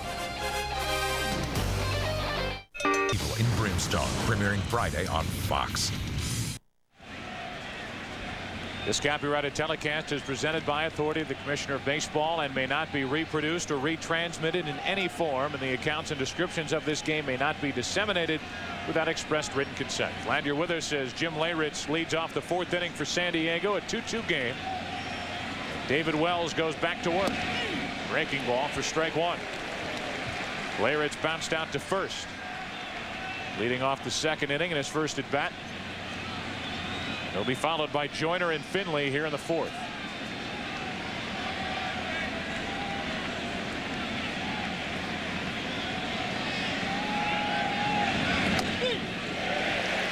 Quickly 0-2. You saw those 4 homers by Jim Leyritz in this postseason, and Yankee fans, and that's the reason Leyritz was given a hand when he was introduced. Yankee fans certainly remembering that 3-run homer off Mark Wohlers in Game 4 of the '96 series. Had tied it. The Yankees trailed in that game 6-0 at one time. They scored 3 in the 6th, 3 in the 8th, and 1 in the 11th, scoring 2 and won the game 8-6, beating the Braves 3 in a row down there, and they clinched it in Game 6 back here at Yankee Stadium.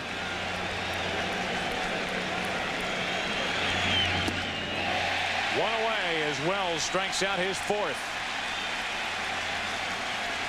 So Leyritz is finished. He's 0 for 2, and we give you our Aflac trivia question. Who is the only San Diego Padres pitcher ever to win a World Series game for the Padres?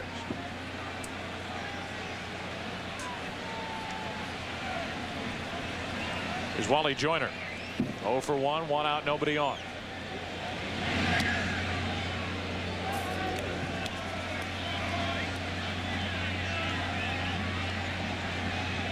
Joyner struck out his first time. By the way, in Padre history, coming into tonight, they had hit only 3 World Series home runs. 2 by Bavacqua back in 1984. The other belonged to Terry Kennedy, their catcher that year. And now Vaughn, in his 2nd at bat, hits his first. A right center field shot to tie the game last inning.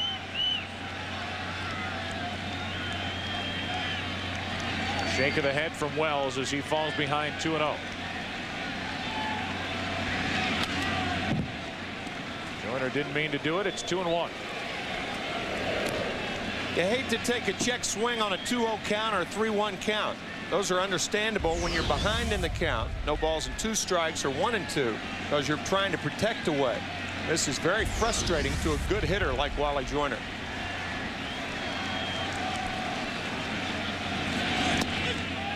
In at the knees, 2 balls, 2 strikes.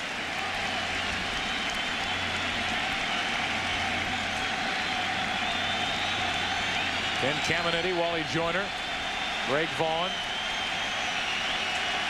Pieces of the new cast around Tony Gwynn. Says this is the best team he's been surrounded by in his 17 seasons as a Padre. 2-2 pitch. Into left field. Leday is there. 2 out.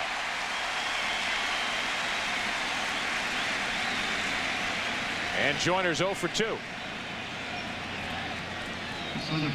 Now Finley, who doubled with 2 out back in the second. In this postseason is up to 281. A nice finish to this 1998 season. Another potential free agent. Finley hit only .249 with 14 home runs during the regular season for San Diego. 2 out, nobody on, and a check on the first baseman Martinez. The Padres go in order for the first time tonight. We go to the bottom of the 4th inning with Davis, Martinez, Brocious coming up in a 2-2 game. They've had to do a little remodeling at Pizza Hut headquarters since their co-founder came out of retirement to become a Papa John's franchisee. See, he thinks Papa John's makes better pizza than even the company he helped found. Today, Frank owns over 70 restaurants. Papa John's. Better ingredients, better pizza. He's got it. Papa John's. Hey, looks good here. Try our Papa's Choice. That's a large pizza with your choice of up to 5 toppings for just $9.99. Somewhere, some poor slob's punching a time clock. He don't know what he's missing. Wake up, come on, get up, son. We gotta go.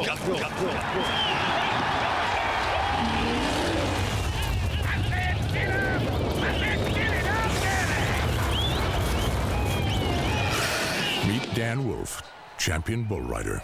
This is what he does every day. This is what he drives every day. Pretty nice life. Chevy S10, like a rock.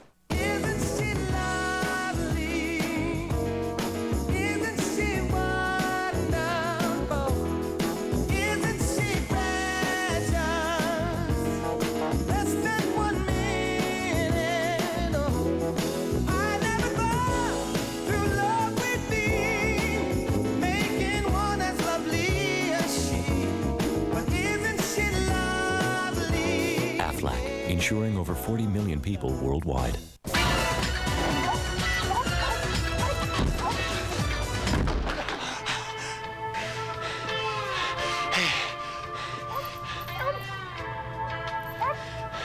Zima.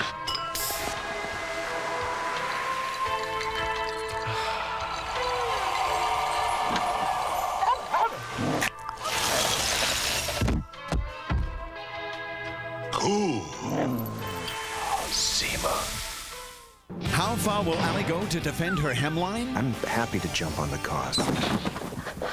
Thanks. An all-new Ally McBeal, Monday after Melrose Place. Yankee Stadium, where they've been playing baseball since 1923. Call it the house that Ruth built. Yankees played in their first World Series back in 1921. They won their first American League pennant.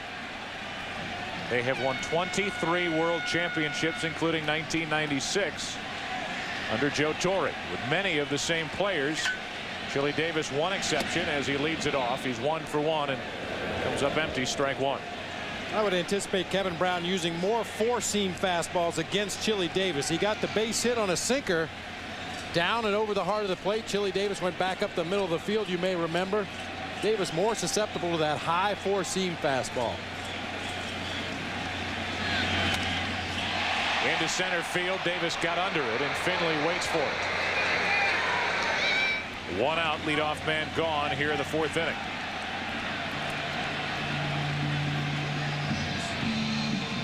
Our Aflac trivia question: who is the only San Diego Padres pitcher ever to win a World Series game for the Padres? Nothing out of Renly or McCarver. Eric Schau? No, wrong. Andy Hawkins, who also pitched for the New York Yankees, on our Aflac trivia answer. 1984, the World Series against the Tigers, the only game the Padres have won in their franchise history in the World Series. Andy Hawkins pitched a no-hitter for the New York Yankees and lost the game at Old Comiskey Park in Chicago. I think it was '89. 1 out, nobody on in the 0-1. 1 ball, 1 strike to Tino Martinez, who walked and scored his first time up.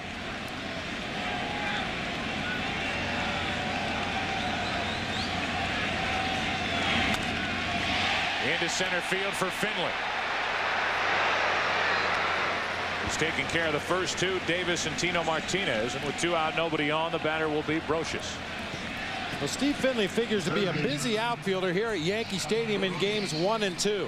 Tony Gwynn hobbled by the Achilles problem.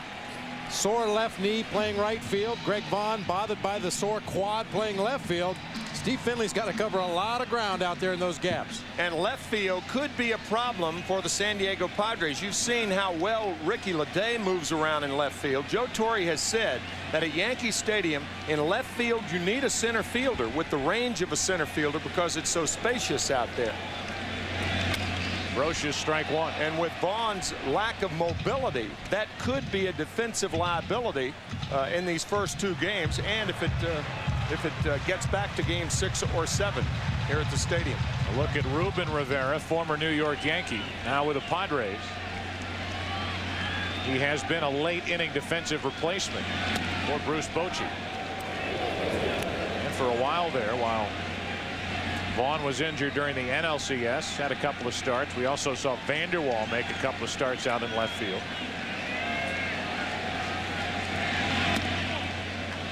Two and 1 from Brown on Brocious, who struck out his first time up. Many on this Yankee team calling Scott Brocious in his first year with the Yankees the MVP of this club, which is high praise for a team that won 114 games. Into left center field, and Finley makes a nice play to cut it off. Brocious testing him.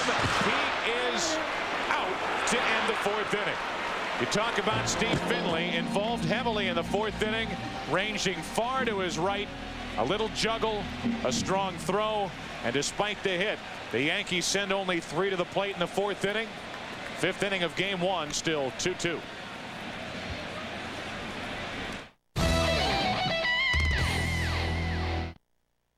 Who has the shortest hemlines? We always enjoy competition. Melrose Place and Ally McBeal square off on Miniskirt Monday. First, will Amanda's darkest secret Never tell another soul.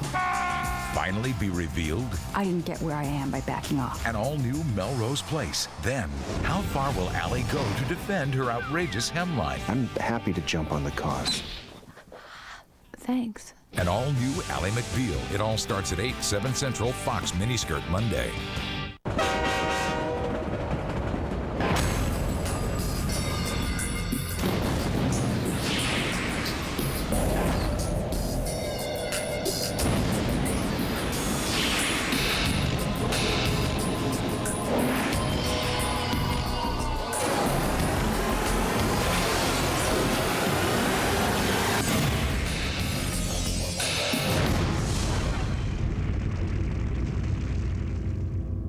This November on Fox, it's a rush. A monster month featuring the broadcast premiere of The Lost World. Mommy's very angry. The season premiere of The X-Files. A live Halloween concert with Kiss. Luke Perry's return to 90210. Will Charlie be a father on Party of 5? Magic's Biggest Secrets 4. The world's most shocking moments caught on tape. Plus huge episodes of Ally McBeal, King of the Hill, and The Simpsons. November on Fox. It's a rush. Tuesday, October 27th, Halloween screams on Fox. With the most devilish night of all, Halloween. Vandalism isn't cool. That attitude is a little immature. First, evil spirits come out on a full hour of King of the Hill. It just tears my heart out. Then, don't be a big baby. It's a super scary, bone-drilling, eye-squirting Guinness. Oh! This is freaky. It all starts Tuesday, October 27th at 8, 7 Central on Fox. 3 good plays to end the 4th inning. A base hit by Brocious, and watch the recovery by Steve Finley. Finally finds the handle, and then an in-between hop fielded beautifully by Kilvio Veras, and the slide by Brocious. And even though Brocious is out by a ways, that's the time to challenge as you look at our super shot. But that is a good base running play by Scott Brocious.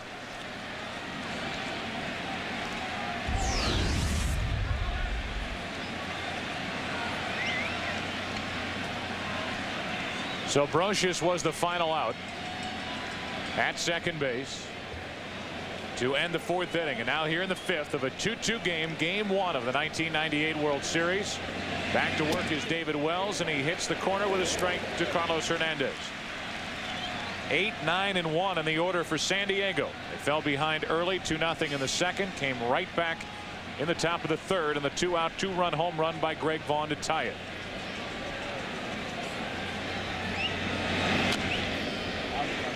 Strike 2 on Hernandez. A lot of times the bad base running plays that really never show up in the box score or with a lot of fans are the bases that aren't tried for in good situations. With 2 out and nobody on in a tie game, it was proper for Scott Brocious to try to get to second base. And if Finley bobbles the ball one more time, or if Veras doesn't field it cleanly, he's on second and in scoring position with 2 outs. Well, who agrees with Tim McCarver? His friend Jose Cardinal, among others. Here's what he said to Brocious after the play. You know what, with 2 outs, it was a good play. He wanted to try. It looked like he turned and bobbled it. Well, with 2 outs, he wanted to try. Why not? It's a good try. He made a good plays. It took 2 good defensive plays to get him. Finley, the recovery, and the nice pick out of the dirt by Kilvio Veras, and it was still a close play at second base. 0-2 the count on Hernandez as he golfs one down the left field line. Leday in the corner. Hernandez the first out here in the fifth inning for San Diego.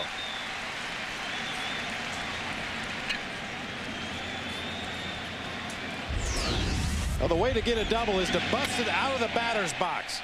Brocious watching the ball but running hard on the way to first, cuts the bag. He sees Finley bobble the ball momentarily. That's when he makes his decision to try for 2. And as we mentioned, a couple of nice defensive plays to get it. Finley started it. Veras was on the receiving end with a tag, and now Gomez strike 1. He's 1 for 1.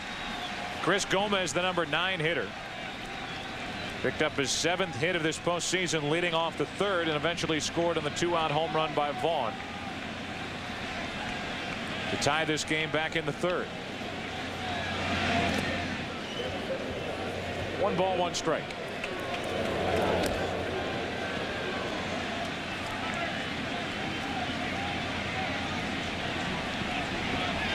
David Wells back in the first inning issued a leadoff walk, then a hit by Gwynn. Got Vaughn to bounce into a double play and then struck out Caminiti. Strike 2 on Gomez with 1 out, nobody on here in the fifth inning. David Wells has won 5 consecutive postseason starts. He's involved with Kevin Brown tonight, a 2-2 game, and it's a 2-2 count on Gomez.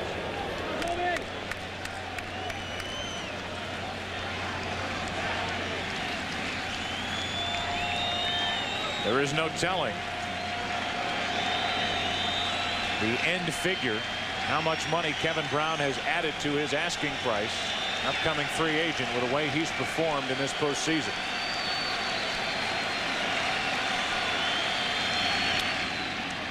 Gomez pops it to the shortstop Jeter. 2 up, 2 down. 6 in a row retired by David Wells. I'll tell you that tomorrow it's a Fox NFL Sunday doubleheader. First, the Washington Redskins look to slow down the undefeated Minnesota Vikings. And the Cowboys head to the Windy City to battle the Bears, plus other regional action. Coverage begins at noon Eastern, 9 a.m. Pacific on Fox. Check local listings for the game and time in your area. As Kilvio Veras walks in 0 for 1 with a walk.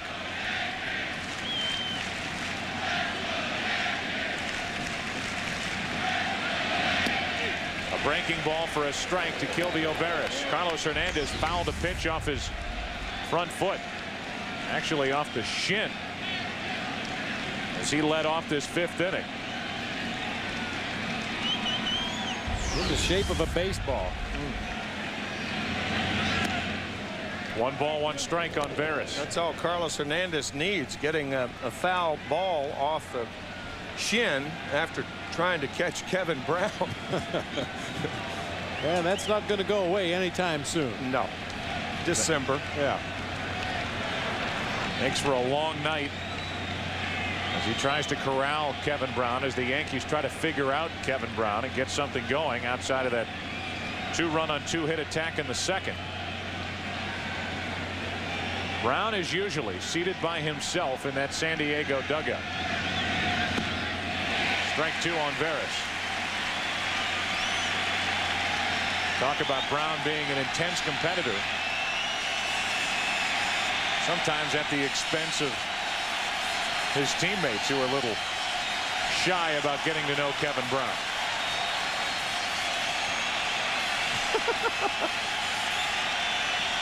Wells. 4 strikeouts for Wells so far, as Veras, a floater behind short that'll fall in for a 2-out hit. So Kelvio Veras is on base for the 2nd time tonight. And there will be no 5th well hung out on the outfield wall after Veras fought one off with 2 strikes. Leave it to New York ingenuity, huh? They have been awful inventive around here. Hanging Darryl Strawberry jerseys earlier in the postseason. Palm trees here in game 1 against San Diego.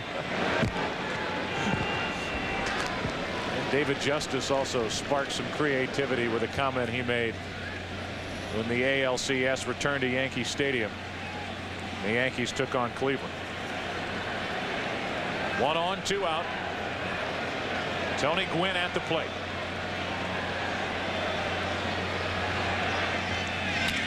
Ripped down the right field line at the track, at the wall, gone.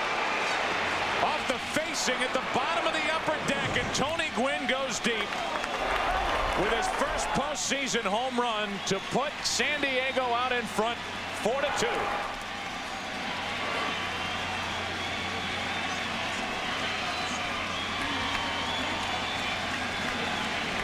That was a situation where David Wells was more concerned about Kelvio Veras at first base. He takes a slide step at an inside fastball, and does Gwynn ever unload? You talk about turning on an inside fastball. Wow. Now, Tony Gwynn is the kind of hitter that could probably hit 25 or 30 home runs in a season if he altered his swing and tried to hook the ball to right field more often. You can see from the power he displayed right there, he's got a lot of size. Now Vaughn down the left field line. If it's fair, it's gone. It is a fair ball back-to-back, and it's all of a sudden a 5-2 San Diego lead here in game 1.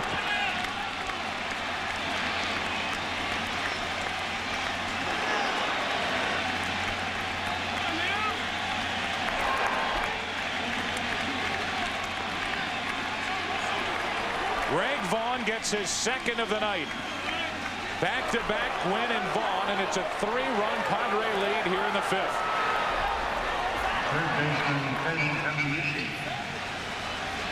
Right back to action as Wells doesn't slow down at all. He misses with ball 1 to Caminiti, who's 0 for 2. First ball Vaughn hit out was a good pitch from Wells. That last one wasn't. Down and in. Golfed out of here.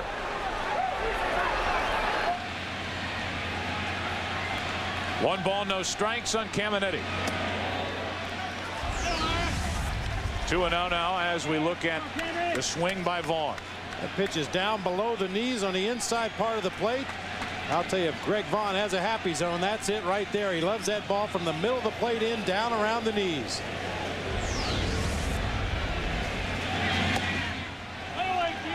(3-0) from David Wells. Well, we said at times Wells can lose his concentration, lose his focus, and become a thrower rather than a pitcher out there on the mound. He seems to have lost a little bit of his concentration after giving up the home run to Tony Gwynn.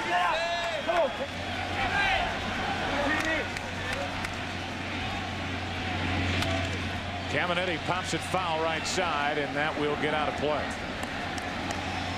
Tony Gwynn before last season had a little meeting with Ted Williams who said, look, you ought to turn on some pitches, hit some home runs. And Tony Gwynn last year had a career high in home runs. 12-time back-to-back home runs in Major League history. Gwynn last year hit 17 home runs, drove in 119. That's over the inside corner, full count on Caminetti.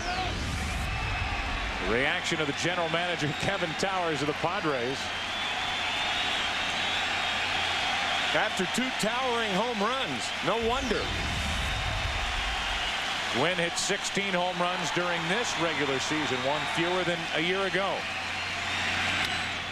Caminetti pops it up. Shallow left field for Ricky Leday. What started the trouble for the Yankees and David Wells, a little old 2-out, 2-strike hit by Kilvio Veras. And then bang, bang, Gwynn and Vaughn, back-to-back home runs, 5-2, San Diego. Your investments help pay for this dream house. Unfortunately, it belongs to your broker. With the new E-Trade, the power is in your hands. The #1 rated place to invest online. Now open free to the public with 10 times more research. Free real-time quotes, still from just $14.95 a trade. Sign up now and get $50 free. Hey, now the power's in your hands. E-Trade. Someday, we'll all invest this way. Gina was a driving girl with geographic memory. Karen dumped her boyfriend Jim, forget that slacker misery. Charlie works in cyberspace, /.com all day long. Pamela, she couldn't sing, but kept the beat and kept it strong. The all-new Mazda Protege. A change from all your high-maintenance relationships.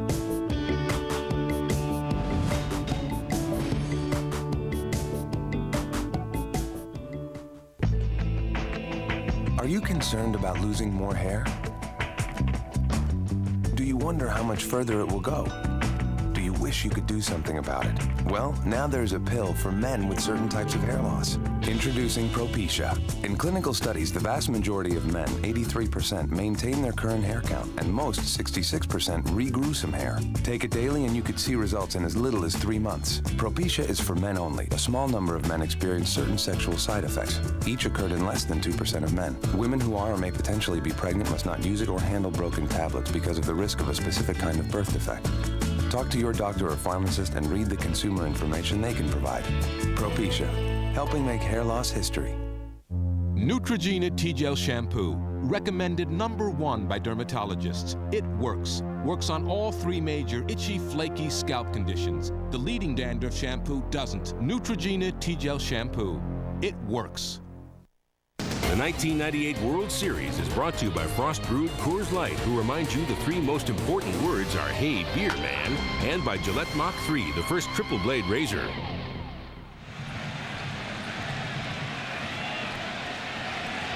Tony Gwynn first, and then Greg Vaughn followed, back-to-back, and a quiet, stunned crowd here at Yankee Stadium as Jorge Posada leads off and takes a strike against Kevin Brown. Posada, Leday, and Knobloch, the 8, 9, and 1 hitters for New York. 1 ball, 1 strike on Posada, who walked his first time up.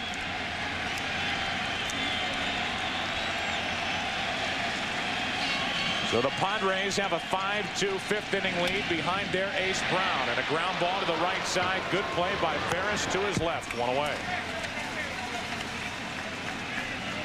To you by MCI. Ricky Leday, a 2-run double with a couple out. In his first World Series at bat, bases loaded. Yankees were up 2-0. Greg Vaughn tied it with a 2-out, 2-run home run in the 3rd, and then Tony Gwynn and Greg Vaughn back-to-back with 2 outs. They go deep in the 5th inning, and it's a 5-2 Padre lead as the #9 hitter Leday, who just told you, who is 1 for 1, digs in and comes up empty.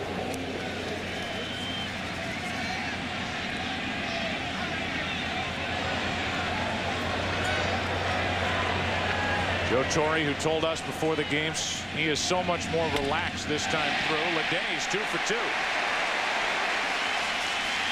compared to 1996, his first time ever a part of World Series play as either a player or a manager. His brother going through the heart transplant, much more relaxed, although right now has to be a little on edge as Ledet gets a one-out hit in the 5th. Brown got a sinker up over the heart of the plate to Ricky Ledet. Shows a good quick bat, spanking that ball into right field. He's turned around 2 Kevin Brown fastballs in this game already. Look for Brown to go after him with some off-speed stuff perhaps next time, or at least keep the ball on the outside corner. Now Knobloch. 0 for 2 in this game and just 6 out of 38 this postseason. To the right side and through. Back-to-back hits, Ledet and Knobloch, and it's 2 on with 1 out.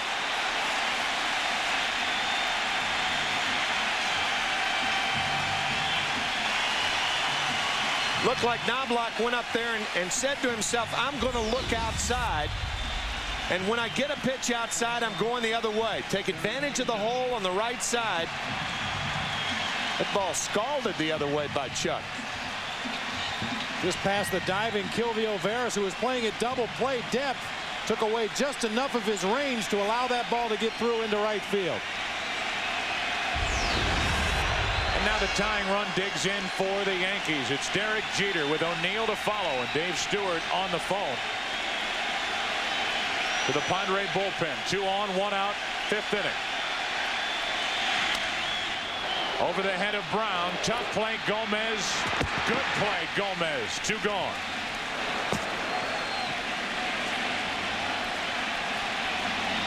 And it ends up 2nd and 3rd, 2 out with O'Neill coming up as Jeter gets the feel for how it feels on the other side of a good play by a shortstop as we take a look.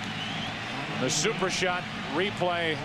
Gomez a heck of a play charging. What Chris Gomez lacks in range, he makes up for with sure hands. 12 errors, the fewest by a National League shortstop.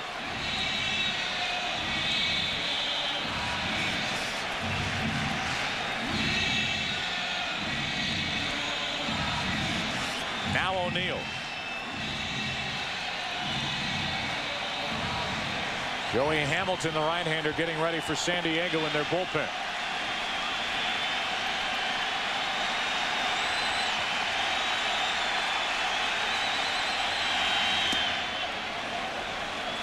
Ball 1 to O'Neill. O'Neill drove in 116 runs during the regular season. Look at that check swing.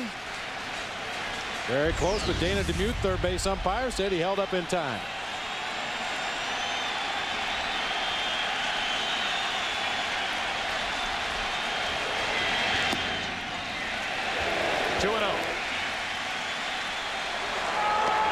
Now Mark Langston, the left-hander, joins Joey Hamilton in the Padre bullpen as Brown struggles to get through the 5th. One of the best clutch hitters in the game is Paul O'Neill, and I think Brown's going to make him go out of the strike zone to get ahead, particularly with the count 2-0. Right down the pipe. 2-1. Sometimes if you're a hitter and first base is open, you can talk yourself into not being able to hit a ball right down the pipe. You think a guy's going to pitch around you. Right, you tell yourself he's not going to give me anything good to hit with a base open here, and you end up taking a fastball right down the heart of the plate.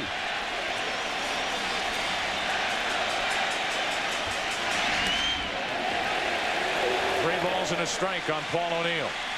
The red zones are the hot zones where O'Neill handles the ball best. Middle of the plate away. That pitch down and in. Most lefties like that one down and in. So does Greg Vaughn. David Wells knows that.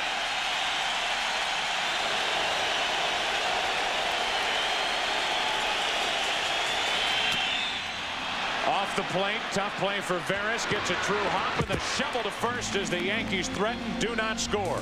Back-to-back hits by Ledet and Knobloch. The Yankees have left 4, and after 5, San Diego leads it 5-2. You know what makes Coors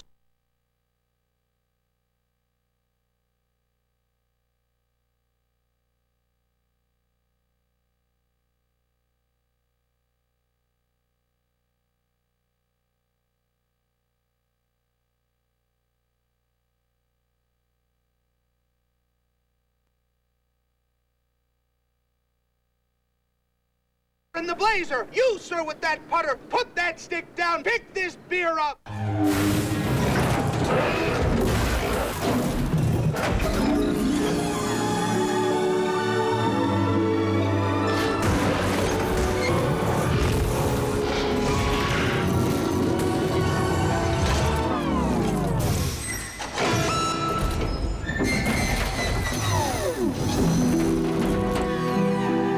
The Accord Coupe from Honda. How will it affect you? Francesco Lafabula has just created the little black dress that will change everything. The magazines have created a frenzy, and you have sworn that your stores will be the first to carry it. Enter UPS. Customs gets cleared electronically. The global network kicks in. Also that at the same time, on the same day, the dresses arrive from Europe to each of your stores nationwide. Success is a beautiful thing. Nice dress. UPS, moving at the speed of business. On November 25th, discover the unseen world of A Bug's Life. I'm lost! From the creators of Toy Story. Hey, bartender, Bloody Mary. All positive. Comes an epic of miniature proportions. Who wanted the poo-poo platter? Hey, cutie! So, being a ladybug automatically makes me a girl. From Disney and Pixar. Don't look at the light! I can't help it. A Bug's Life. Rated G. Coming to theaters this Thanksgiving. Hey, turn your butt off. Imagine making a deal with the devil to get to heaven. It's burning in hell. Peter Horton in Brimstone, premiering Friday at 8, 7 Central on Fox. Welcome back to Yankee Stadium as we move to the 6th inning. Jim Leyritz first up. Big hook from Wells is low for ball 1. Leyritz, Joyner, and Finley.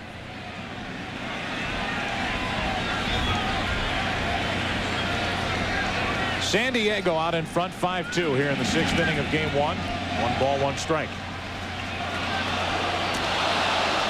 Last inning, a 2-out single by Kilvio Veras. Set up Tony Gwynn. Got the feeling that he was up there looking to pop one out of here. Look at Merv Rettenman, the hitting coach for the San Diego Padres. And then Vaughn followed the 2-run home run by Gwynn with a shot down the left field line that stayed fair and got out by plenty. Vaughn's 2nd home run of this game. And now Wells deals with Leyritz and has him set up at 1-2 leading off the 6th inning.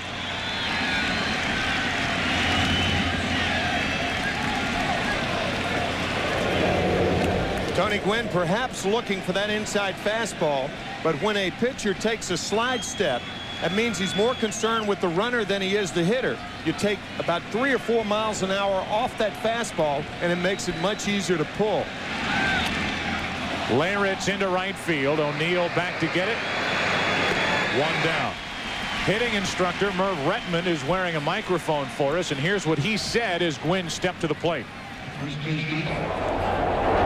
to go up top? Told ya. You heard him say he's going to go up top. In bench lingo, that means he's going to take him deep. Going to hit a home run. And then, of course, the obligatory "I told you so." Hitting instructors love to say "I told you so," especially when that happens. The only problem is they say that every time a guy walks to the plate, and they're right about 3% of the time. But when they're right, it sounds good. 1 ball, 1 strike.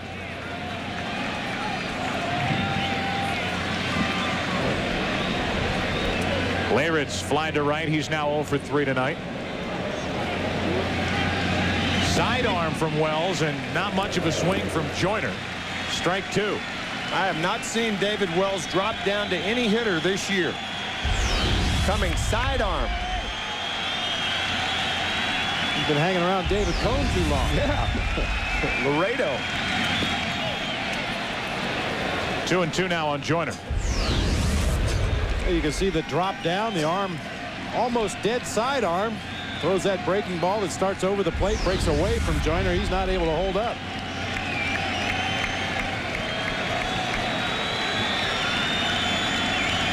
One out, base is empty, and Joyner stays alive. Joyner hasn't really had a comfortable swing against David Wells yet. Normally handles left-handed pitching every bit as well as right-handed pitching, but just doesn't seem to be picking the ball up out of David Wells' hand tonight.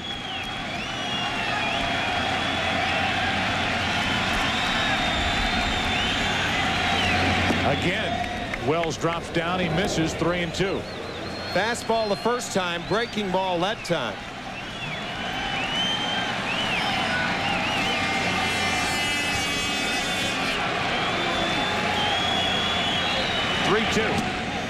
That missed the outside corner, and it's a one-out walk to Joyner. Second walk handed out by Wells. Over the past 70 years, millions have watched the Goodyear blimps hovering over special events ranging from royal weddings to championship contests. Goodyear's fleet of 6 blimps now extend over Europe and South America in celebration of the Tire and Rubber Company's 100th anniversary. We thank them for joining us here tonight. Down below, this crowd in support of the Yankees, stunned to see the Padres out in front 5-2 in the 6th inning.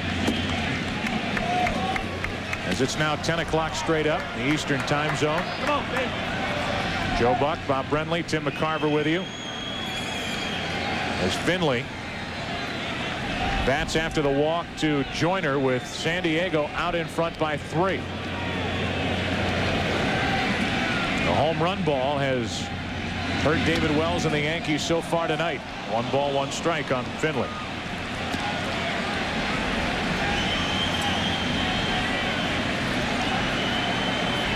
Everybody in the San Diego area delighted for this man, Tony Gwynn, who put the Padres up with that 2-run shot to right.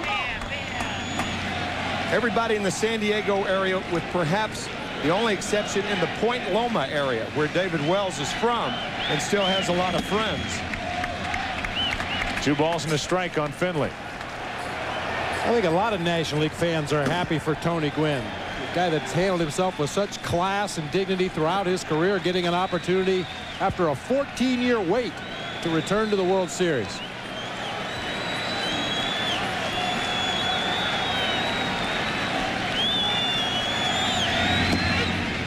That's over the outside corner, 2-2. Tony Gwynn walked out in Monument Park with his son earlier, teaching his son about baseball history, Yankee history. Was anxious, a bit nervous to play in this first game at Yankee Stadium. And tonight, Gwynn is 2 out of 3 with that 2-run home run. The 2-2 pitch to Finley. To the right side, the line drive into the double play. Joyner doubled off as Martinez made the catch, tagged the bag, and we go to the bottom of the 6th inning. Williams, Davis, Martinez coming up for New York. A Major League Baseball season to remember. Sponsored by American General Financial Group. Live the life you've imagined. The 1998 home run chase shattered the most revered record in baseball history. Chicago's Sammy Sosa hit 66 home runs to lead the Cubs to the playoffs. While the Cardinals' Mark McGwire became the single-season home run king with 70. Down the left field line.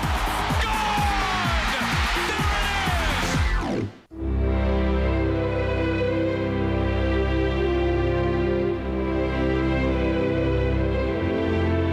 What do you want out of life? What do you imagine it to be?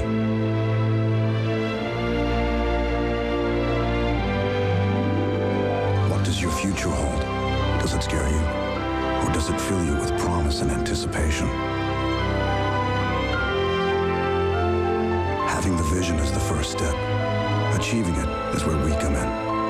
We're American General Financial Group. 50,000 men and women who can help you with retirement plans, life insurance, and consumer loans.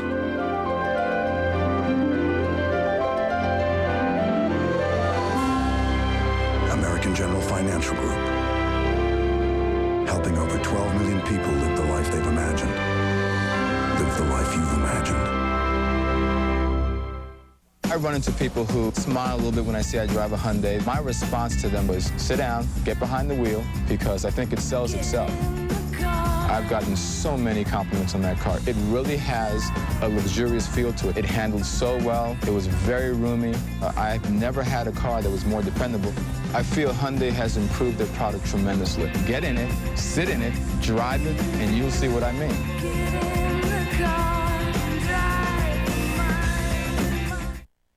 The 1998 World Series brought to you by Gatorade Thirst Quencher. You either have it in you or you don't. Life is a sport. Drink it up. And by Adidas.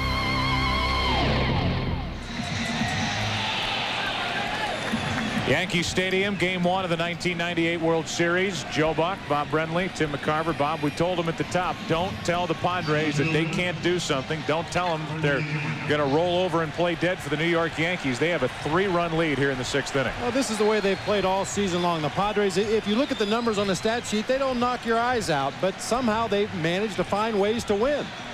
Don't knock your eyes out, but they've knocked the lights out of 3 balls tonight. 2 by Greg Vaughn, 1 by Tony Gwynn. And since we're ready for baseball, we got to knock the lights out up here.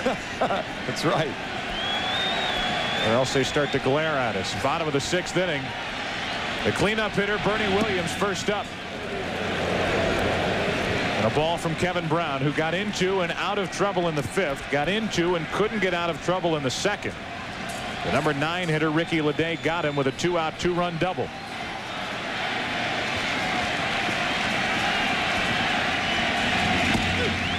Outside corner, 1-1 on Williams, who is 0 for 2.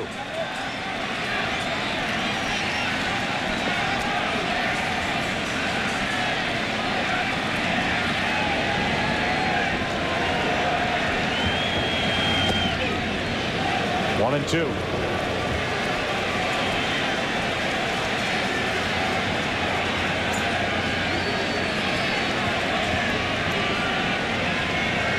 Bernie Williams trying to get something started for the Yankees in the 6th inning. Still 1 and 2.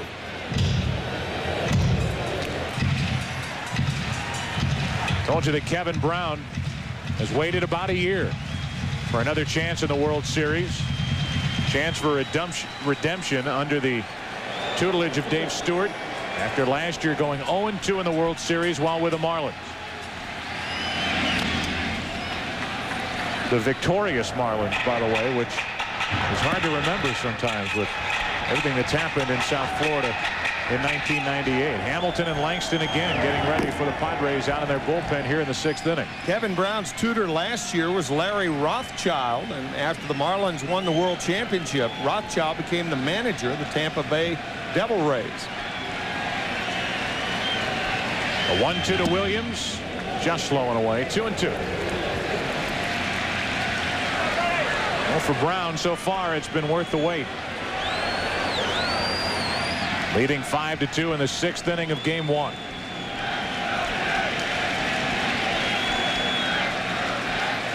Time granted by Richie Garcia.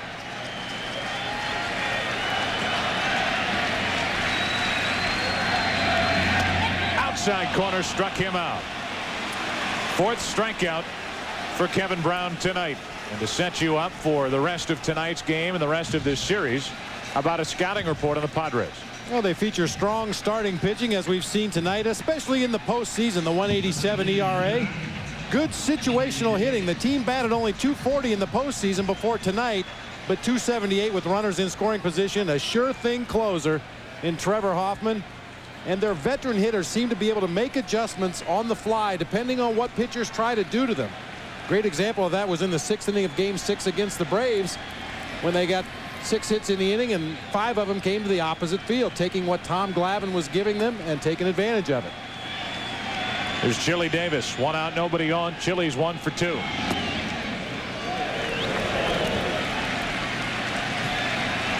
Chili Davis, one of the best designated hitters in the history of the DH. 38-year-old, Kingston, Jamaica.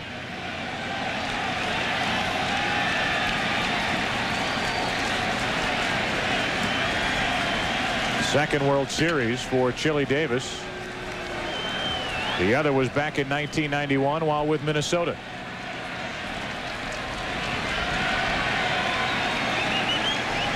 David Wells tonight making his first World Series start. Trailing 5-2 in the 6th inning as Davis takes ball 2.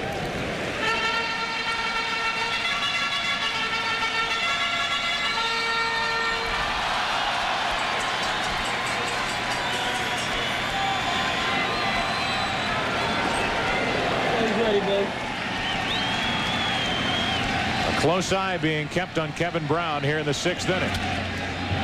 2-1. You could see that ball was up a little bit on Davis, and he fouled it off the other way. He can get around on the low fastball, about mid-thigh to the knees or even below the knees, but you bring that ball up just a little bit, and Chile has a tough time handling it.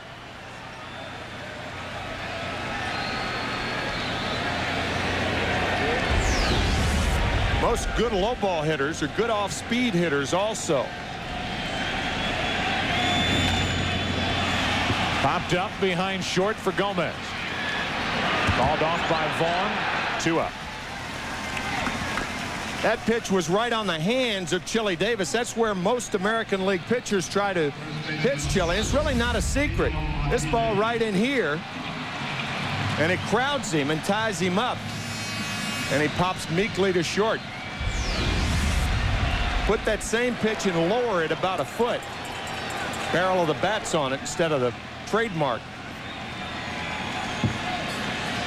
Now Tino Martinez.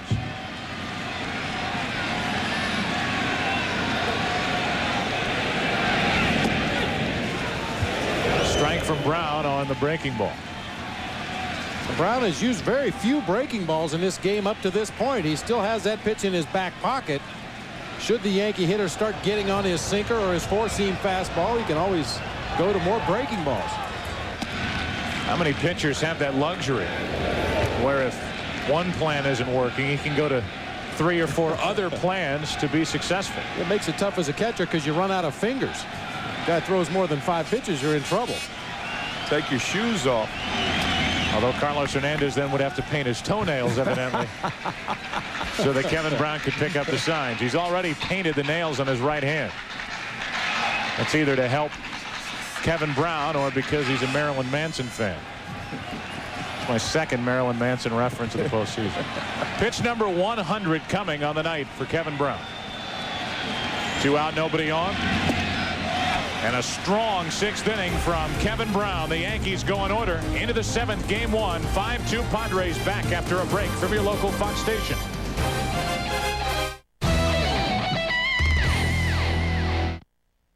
Will Amanda's darkest secret finally be revealed? I didn't get where I am by backing off. Find out when Melrose Place returns Monday at 8, 7 Central on Fox.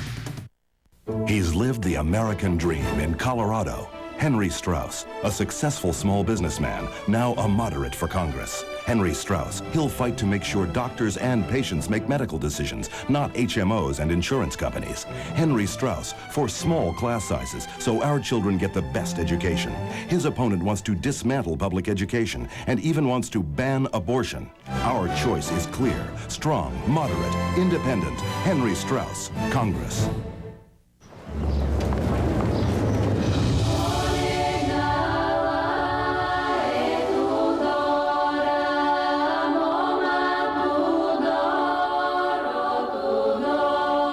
Zero to your heart in 1 second flat. The Audi A6.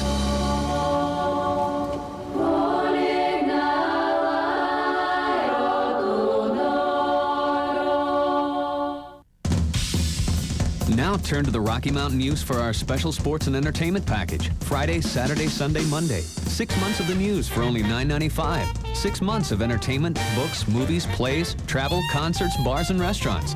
And 6 months of the best sports coverage in town. High school, college, and pro. Baseball, basketball, hockey, and football. The sports and entertainment package. Delivered to your home 4 days a week for only $9.95. The Rocky Mountain News. Call 1-800-892-MUSE.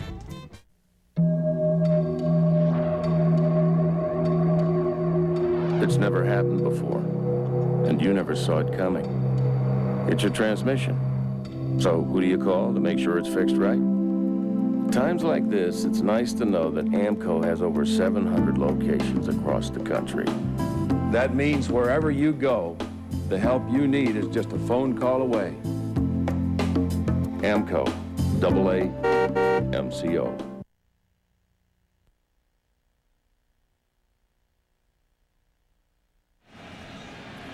First pitch of the 7th inning is high from David Wells to Carlos Hernandez. There's Bud Selig checking out his first World Series action as full-time, full-fledged commissioner. Seated next to Randy Levine and Chase Carey, COO of Fox Television. 2-0 from David Wells, and the story so far on the part of Wells, not just the 3 home runs, but that the Yankee ace spit up a 2-0 lead back in the 3rd inning on a 2-strike count to Vaughn, an opposite field home run. Then the Yankees went back-to-back in the 5th inning, a 2-run shot by Gwynn, followed by a home run by Vaughn again. And here in the 7th inning, Wells has started Hernandez with a count of 3-0.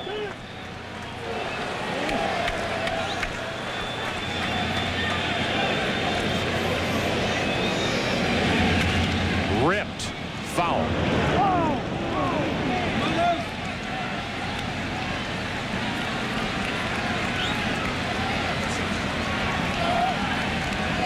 David Wells working on the mound here. His Yankees trailing 5-2 in game 1. 3 balls and a strike on Carlos Hernandez. Now full count 3-2. David Wells has already made the public prediction, although he's kind of backtracked since then, saying it was taken out of context, that the Yankees would win this series in 5 games. The Padres kind of blew it off, considering it came from Wells. That prediction not looking too sure right now. Not much margin for Wells, and he has made a few bad pitches, and tonight the Padres have made him pay for him. He made that comment on the Howard Stern radio show. Might be the first time anybody took things seriously on the Howard Stern radio show. Now they take it out on Boomer. 3 balls, 2 strikes. Wells brings it. Still a full count.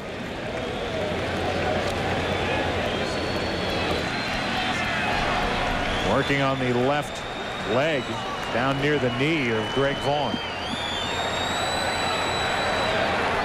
And it is obvious how big a factor Greg Vaughn is for this Padre team. He was in the decisive game 6 of the NLCS, and boy, has he been in game 1 of the World Series. Lloyd and Mendoza getting ready as Hernandez floats one to center for Bernie Williams. Carlos Hernandez is 0 for 3. Tony Gwynn has had one big swing of the bat here tonight before tonight's game. Actually, earlier this afternoon, here's what he had to say about his first game at Yankee Stadium. Oh, I'll be nervous. There's no question. You know, we talk about being calm. We talk about, you know, focusing and executing. Hey, when Bob Shepard is as the announcer's name, when he announces my name and I run out on the line for introductions in game 1, man, I'll be shaking. You know, I know that. Strike to Chris Gomez. Well, if he was nervous, it hasn't shown up, as Gwynn's 2 out of 3 with his first postseason home run, a 2-run shot to put San Diego out in front in the 5th.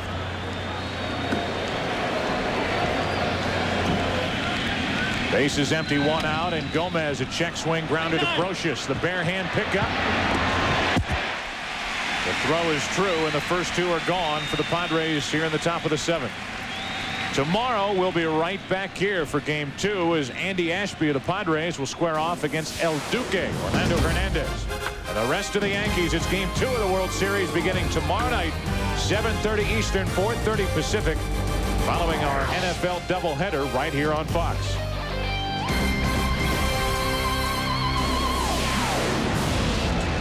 You know, David Wells is developing somewhat of a pattern here after the 6th inning. Starting right-handed batters with that big breaking ball, trying to get ahead, strike 1. There it is again. Missing with it for ball 1 here.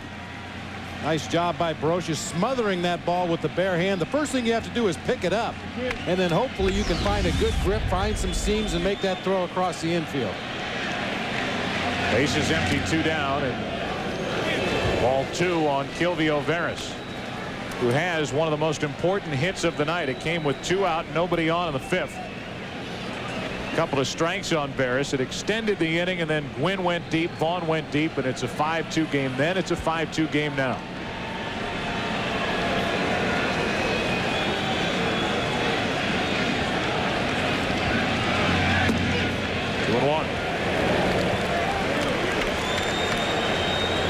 Got a chance to hear that infectious laugh of Tony Gwynn after that soundbite. Bruce Bochy saying that has not changed in the 17 years that he's known Tony Gwynn.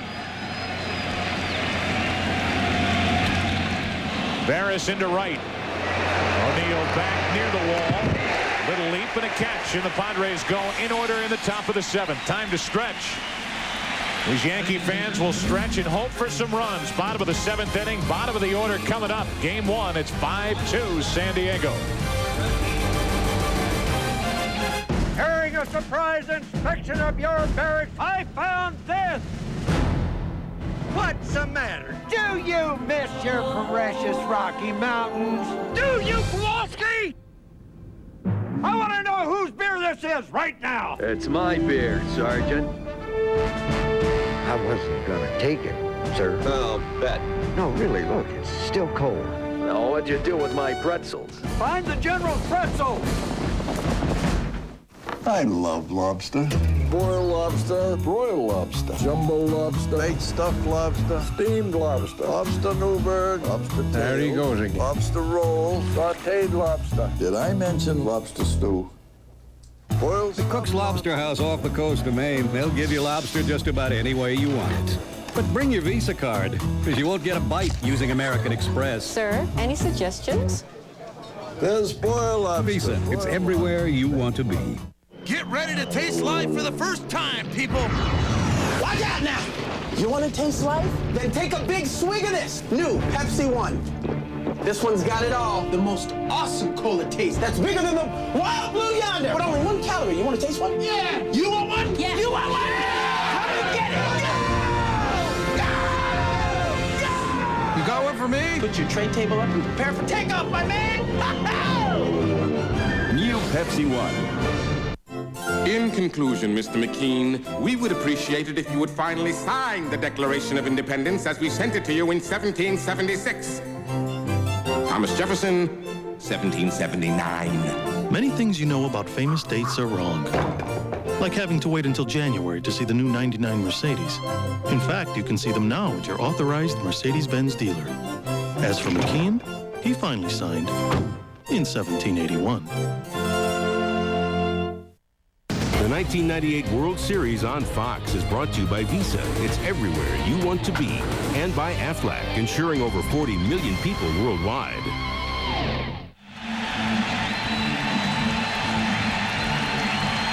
Autumn in New York. October baseball. Yankee Stadium, and first pitch swinging is Brocious. Barris takes care of it. 1 up, 1 down for the Yankees here in the bottom of the 7th inning, trailing by 3.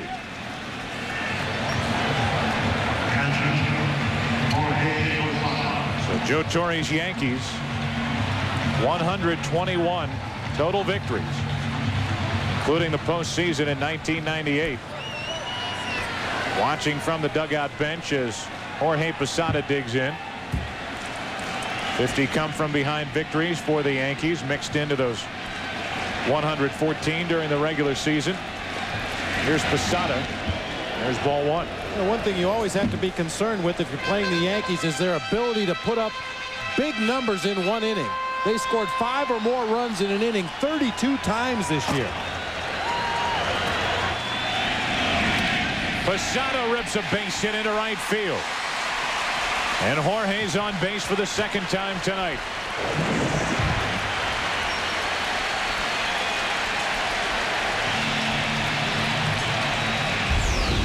And they score multiple runs, not necessarily with the home run ball. They were 3rd in the American League in home runs, but they can 1st and 3rd you to death. We talked about there being adept with 2 strikes, running deep counts. They are a very dangerous ball club. You have to be when you win 121 games and you're in the World Series.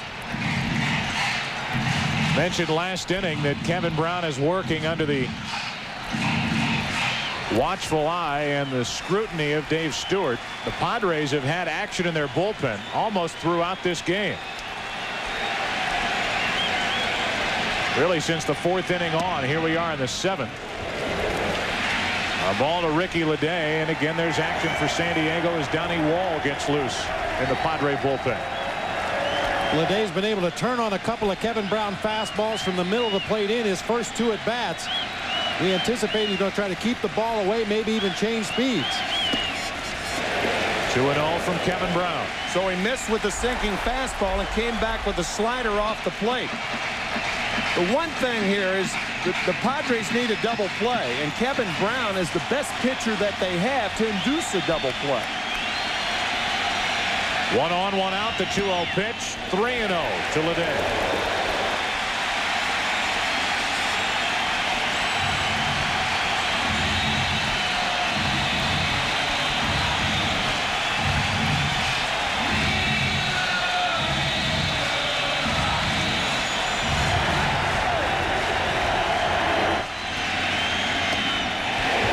Him 2 on, 1 out.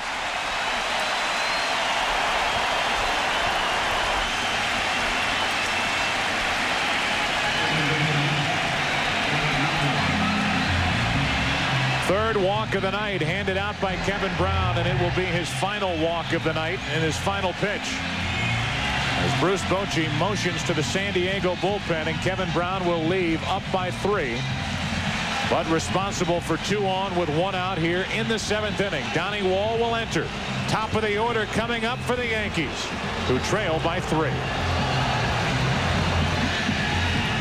If you could accompany your data on this trip overseas, the experience would be alarming. Local carriers handing it to national carriers, over to cable carriers, until you don't know who has your data. Unless you send it through here. With the one and only company that owns the entire network, local, national, and international.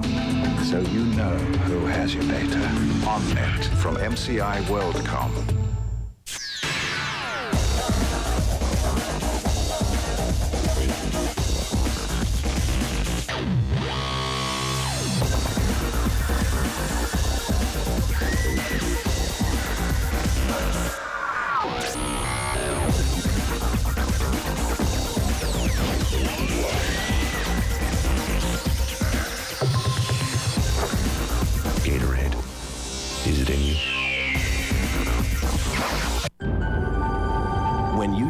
Priority mail.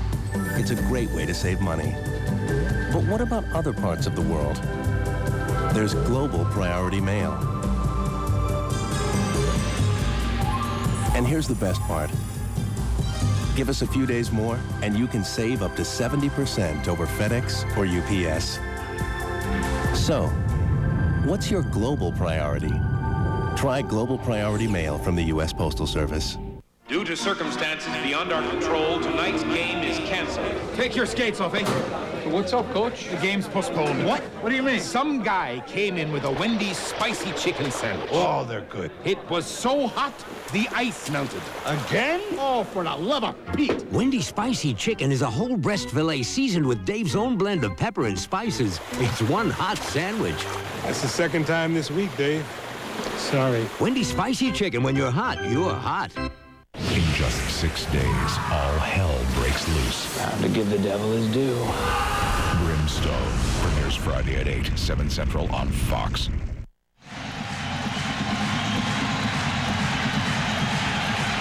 Kevin Brown hands off to the San Diego bullpen. First out of that pen is right-hander Donnie Wall. Saved game 1 of the NLCS against Atlanta. Comes into a 2 on 1 out situation.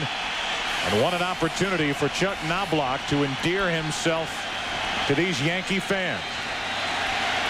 1 out of 3 tonight.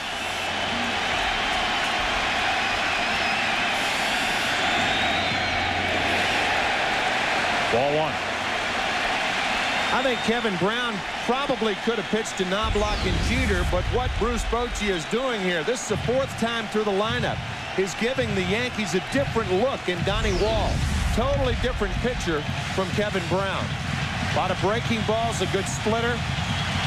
Not necessarily, however, a ground ball pitcher, and the Padres need one right here.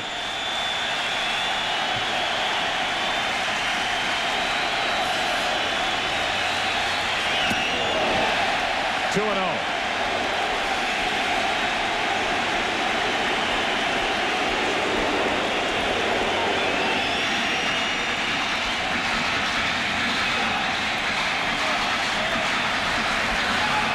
Brocious bounced out to start the inning. A hit by Posada, a walk to Leday. Brown is gone, and now Donnie Wall.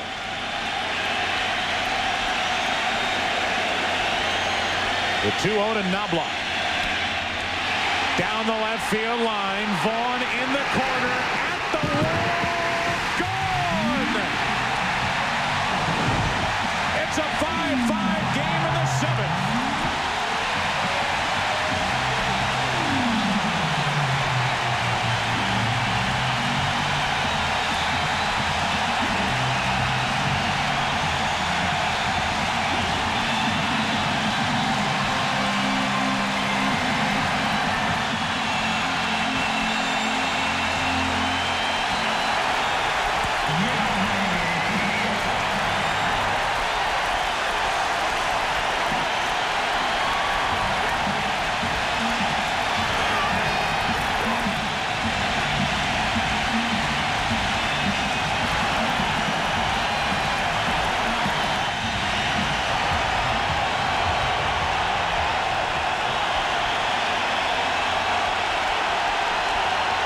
They want a curtain call here at Yankee Stadium.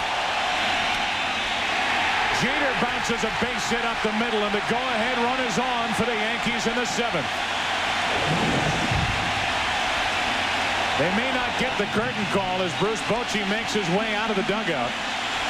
But Chuck Knobloch, who had controversy swirling around him in Game 2 of the ALCS, with the interference or non-interference play at first, letting the ball roll away after the throw got away from Tino Martinez on the bunt.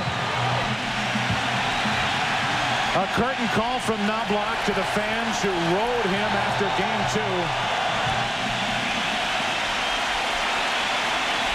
2. Langston comes out of the dugout. All is forgiven, thanks to this swing by Knobloch here in the 7th.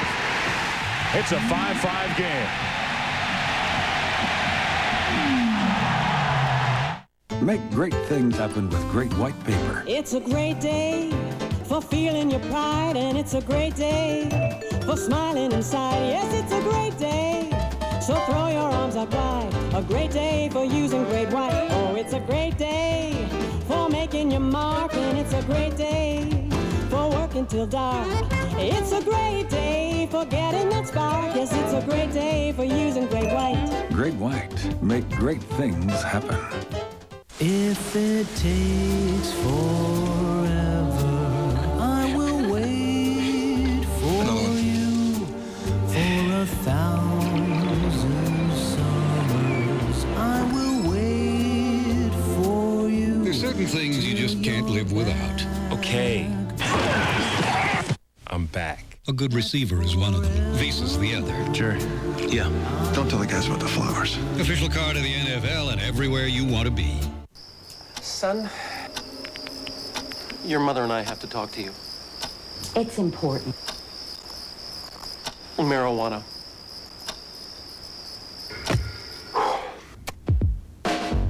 The wacky weed, it is bad. Of this I know, believe your dad. Remember this, it's your decision, but marijuana can lead to prison. Any way you choose to talk with your kids about drugs is a good way. Call for your free brochure. Thank you, baseball fans. Together we celebrated a new record and gave honor to the old one. Thank you for being with me 2,632 times. For making the present perfect. Thanks for helping me become the man on the mound. For making me feel like a kid again. It was an honor to change history with you. Thank you, fans. Thank you. Thank you, baseball fans, for the season of our lives. Muchas gracias.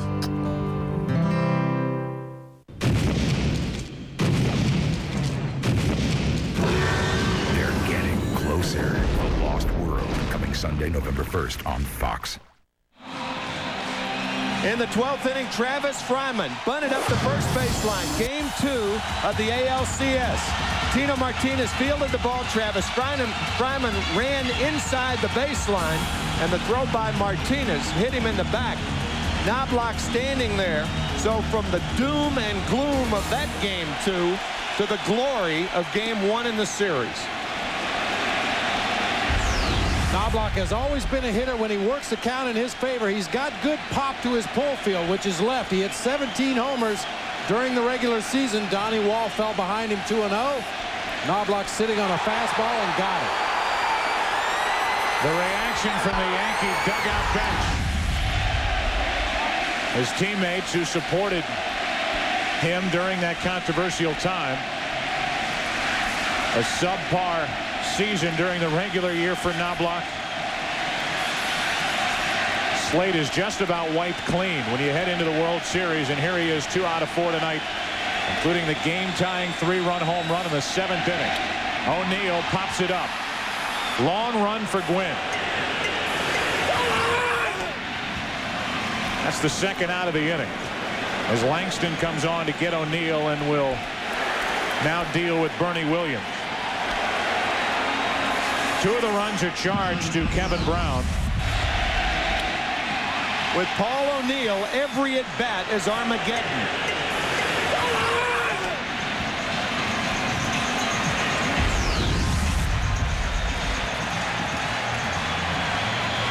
He can't believe he missed that breaking ball. From the swing he took, it looked like he was anticipating a breaking ball. It did. He got it in a location he felt he could handle and just missed it.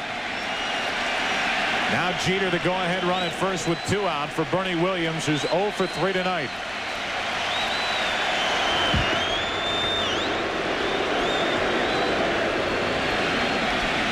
I was mentioning 2 runs in this inning. Charged to Kevin Brown, 4 on the night. But 1 big one on the record of Donnie Wall, who didn't retire anyone. Allowed 1 run on 2 hits. The home run by Chuck Knobloch has tied this game as you look at the '98 postseason for Mark Langston. And now the matchup certainly shifts to Bernie Williams, but it also shifts to Derek Jeter and Mark Langston. Jeter with 30 stolen bases on the year. Mark Langston with an excellent pickoff move to first base.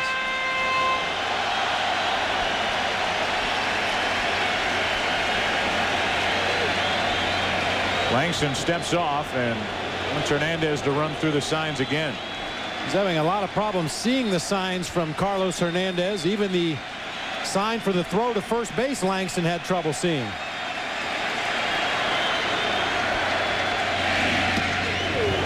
Strike over the outside part to Williams, batting right-handed for the first time tonight.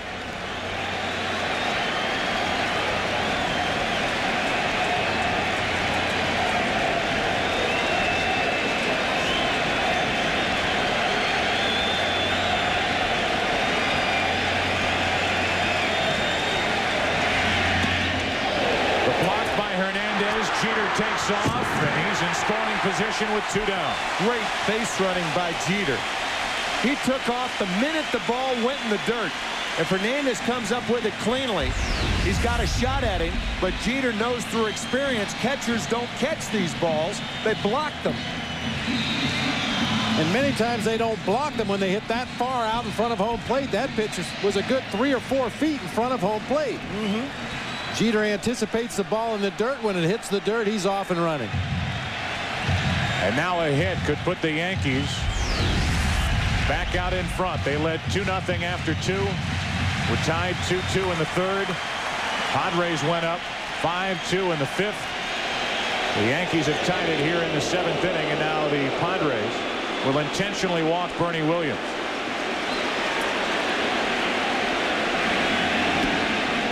Chili Davis will get his chance with 2 on and 2 out.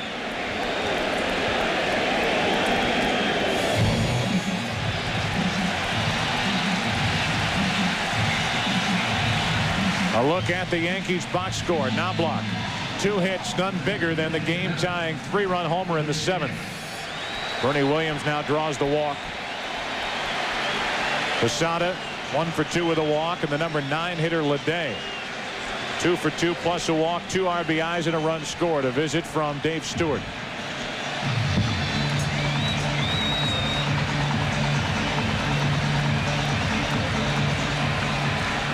Well, Chili Davis, a switch hitter.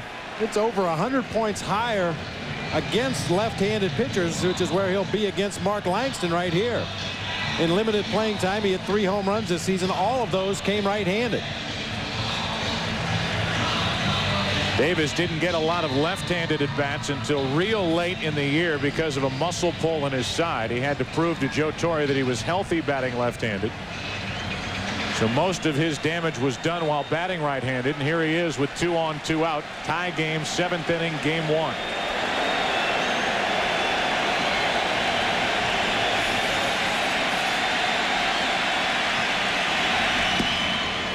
The breaking ball is high from Langston. We talked about Chili Davis from the left side of the plate. Right-handed pitchers reluctant to throwing breaking balls. That's not true from left-handed pitching. They are more inclined to use the breaking ball to get him out. Not close. 2-0. At this point in his career, one problem Mark Langston has, he's basically a 3-pitch pitcher. Fastball, breaking ball, changeup. His changeup and breaking ball are usually just about the same speed, right around 77, 78 miles an hour. So basically, he's a 2-pitch pitcher because the hitter can go to the plate either looking for fastball or one of 2 off-speed pitches that are exactly the same speed.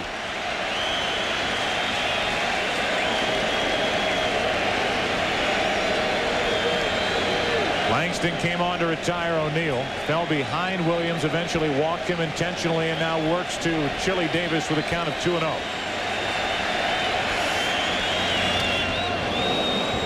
Two and 1. Chili got his fastball, but it was on the outside corner. Notice how Carlos Hernandez sets up late behind the plate. The reason for that, you can see him set up as the pitch is on its way. The reason for that, so the guy at second base, Jeter in this case, doesn't give location to an experienced hitter like Chili Davis.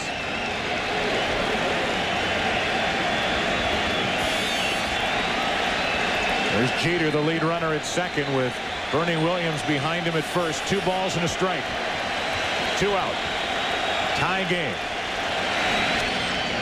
Reaching a bit, 2-2.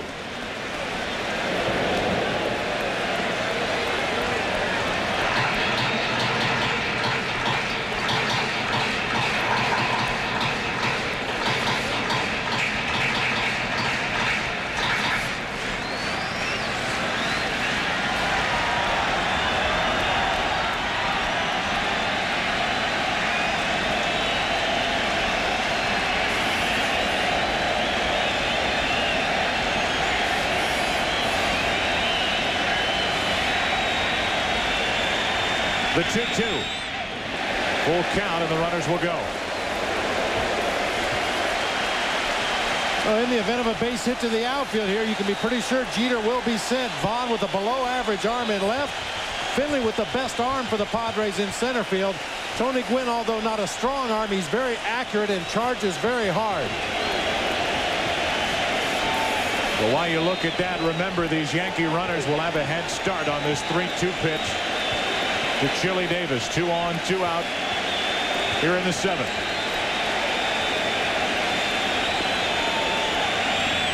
Runners go on ball 4, and the bases are loaded.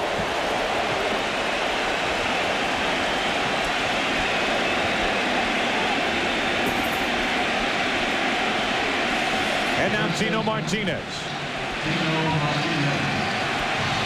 Another Yankee player who has a chance to erase a lot of bad memories in the postseason at the plate. 96 hit .091 and was replaced in the lineup by Cecil Fielder.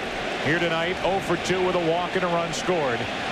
He bats with a bases loaded 2 out in a tie game 7th inning.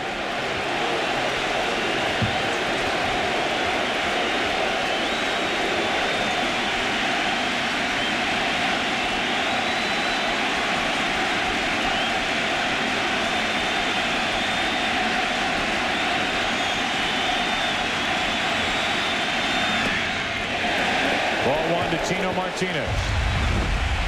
And a look at what he has done in his career in the month of October in the postseason while with the Yankees.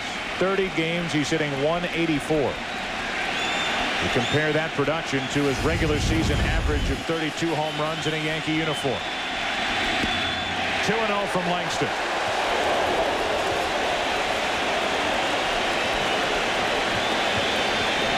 Kelvio Veras, the second baseman for the Padres, way over in the hole. There is a huge gap between Veras and the second base bag. Right there. Huge. On the corner, 2-1.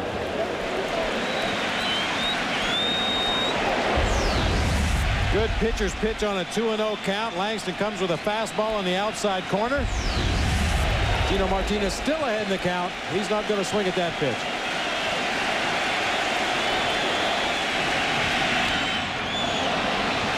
Jammed. 2-2.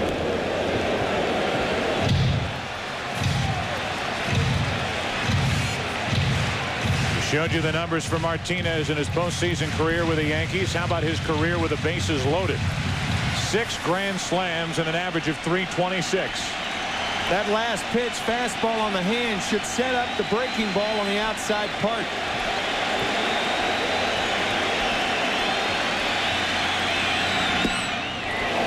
Just missing to run the count full. 3-2.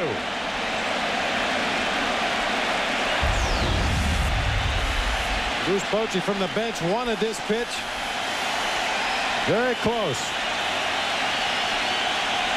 Catches plenty of plate. It's just a question of whether it was high enough.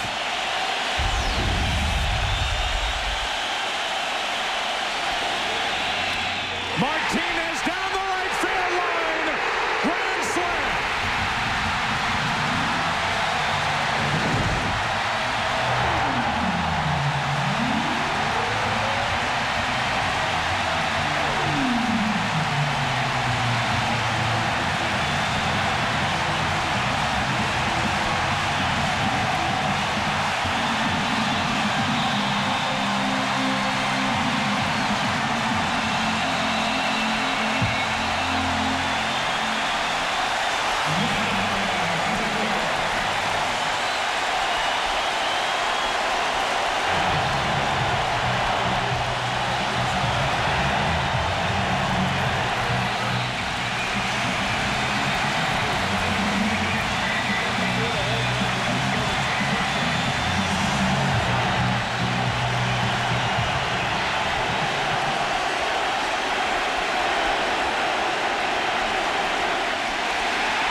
Brosius flies one to dead center field. Finley on the run back to get it. In the midst of the curtain call by Tino Martinez, Brosius flies to center. A night of redemption here in Game 1. After Knobloch went deep, the grand slam by Tino Martinez as he breaks through. After 7, 9-5 New York. This is a world only a few know well. A world of risk and uncertainty, where the roads can take you to success or prosperity, or sometimes to no place at all. This is the financial world.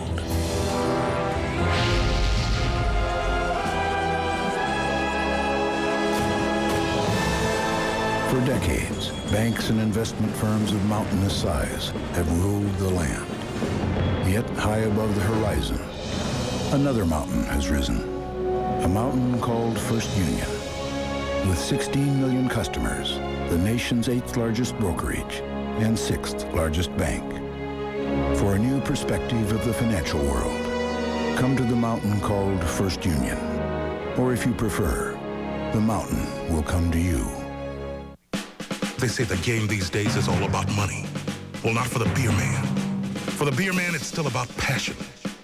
When I crack open a cold Coors Light, I give 110%, just like those guys in the Rockies. And when a fan shouts, "Hey, beer man!" that frost brew refreshment is delivered like an inside fastball. No, it's not about money. It's about exercise. I gotta drop some pounds. Coors Light! Get your Coors Light here!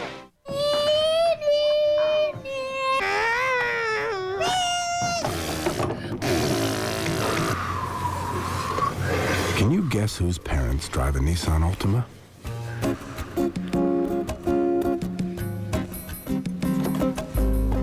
Hi, Mom.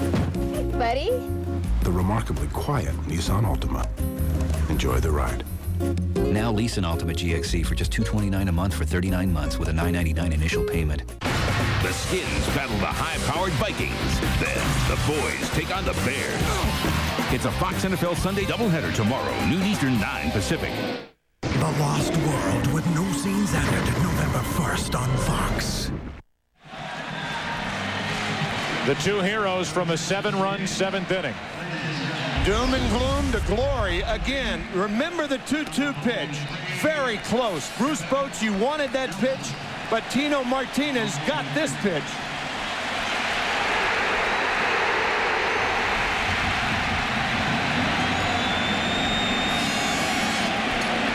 Derek Jeter with his reaction coming down the third baseline. A 3-2 pitch from Langston.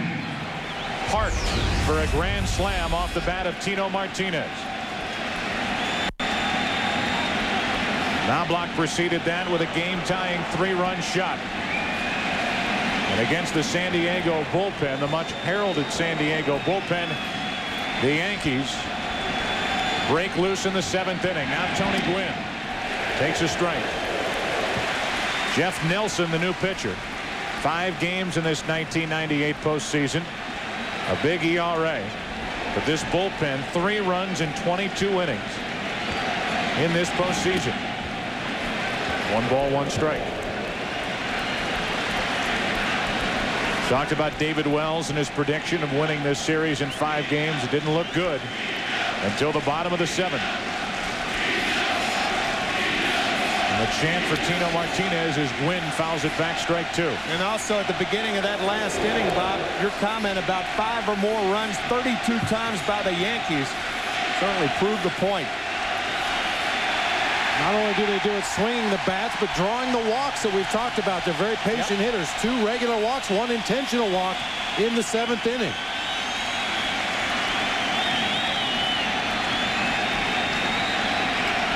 A ball and 2 strikes on Gwynn. And the ground ball base hit through the right side. So the Padres come right back with a leadoff hit. And Gwynn is 3 out of 4 tonight. Breaking ball from Jeff Nelson. Scorched by the diving Tino Martinez. How odd was that 7th inning? Scott Brosius went 0 for 2 in the inning. You do that every time if your team scores 7 runs. Better believe it. A good team player. Brosius 0 for 2 in the inning. Somebody has to make the outs. That's what the box score for the 7th inning alone looked like for the Yankees. Production from the bottom end of this Yankee lineup. The inning started with Brosius grounding out. Posada started it with a base hit. Helped out by the walk to the number 9 hitter Leday as Greg Vaughn digs in. What a night for Vaughn. A 2-run shot in the 3rd. A solo shot in the 5th. 1 ball, 1 strike from Jeff Nelson. By the way, in World Series play, a player has hit 3 home runs in 1 game 3 times. Twice by Babe Ruth and once by Reggie Jackson. Broken back, ground ball back to Nelson. They get the lead man Gwynn. A put out 1-4 for the first out here in the top of the 8th.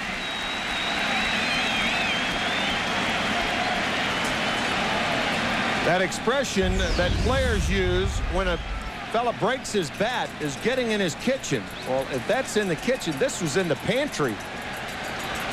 That'd be in the garage. Ball splintering into 3 different parts. That's that tent peg you talk about, Bob. That's the one. That's all that handle's good for now. It's a tent peg. 1 on, 1 out for Caminetti. 0 for 3 tonight with a pair of strikeouts and a pop-up. Strike from Nelson. Jeff Nelson had to get himself healthy. The bulging disc in his back. Such a vital part to this Yankee bullpen. Pitched over the final month of the season and proved to Joe Torre that he was ready. Here he is pitching in Game 1 of the World Series. 1 ball, 1 strike on Caminiti. And you can see why Nelson is so valuable to Joe Torre. That drop down sidearm frisbee slider, very tough for a right-hander to hang in there against that pitch. 2-1 on Caminiti. The one problem that has not enamored Jeff to the likes of Joe Torre or Mel Stottlemyre is that he falls in love with that breaking ball and doesn't throw his fastball enough. Saw the damage he could do to a bat with Greg Vaughn up there. That's another breaking ball on a 2-1 count. And that pitch is not as effective to a left-handed hitter. That ball is coming right into him. Nelson's trying to nip the outside corner with it, but very little margin for error with this pitch. If this strays over the heart of the plate, it's a good pitch for a left-handed hitter to pull into right field. Now a visit from Posada. With 1 on, 1 out, and a 3 ball, 1 strike count on Caminiti. Folks, watch for the Gillette Mach 3 Strike Zone Challenge prior to Game 4 of this 1998 World Series, where you'll see one lucky fan get the chance to throw a pitch for $2 million. Gillette will donate $1 million to the Susan G. Komen Breast Cancer Foundation. In addition to the $1 million, Gillette will pay the Strike Zone Challenge winner. And the Strike Zone is a challenge against Caminiti for Nelson as he misses with ball 4. A leadoff hit, the force out, now a walk. And here come the Padres in the top of the 8th.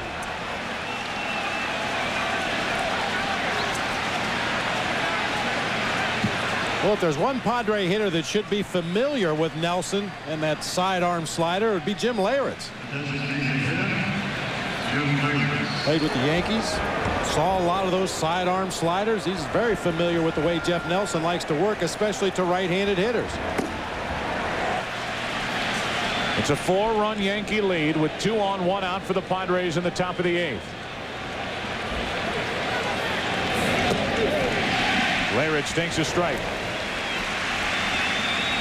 Jim tonight 0 for 3. Grounded out, struck out, flied out. Vaughn the runner at second. Caminiti at first.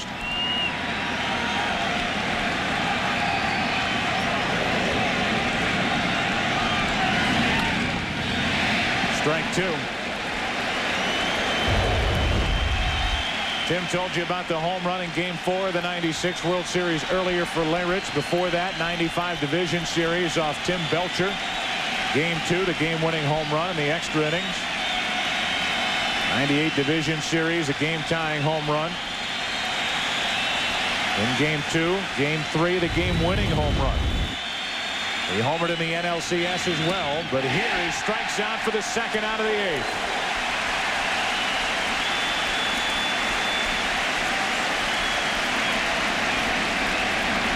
And with Wally Joyner coming up, Joe Torre may go to Graham Lloyd.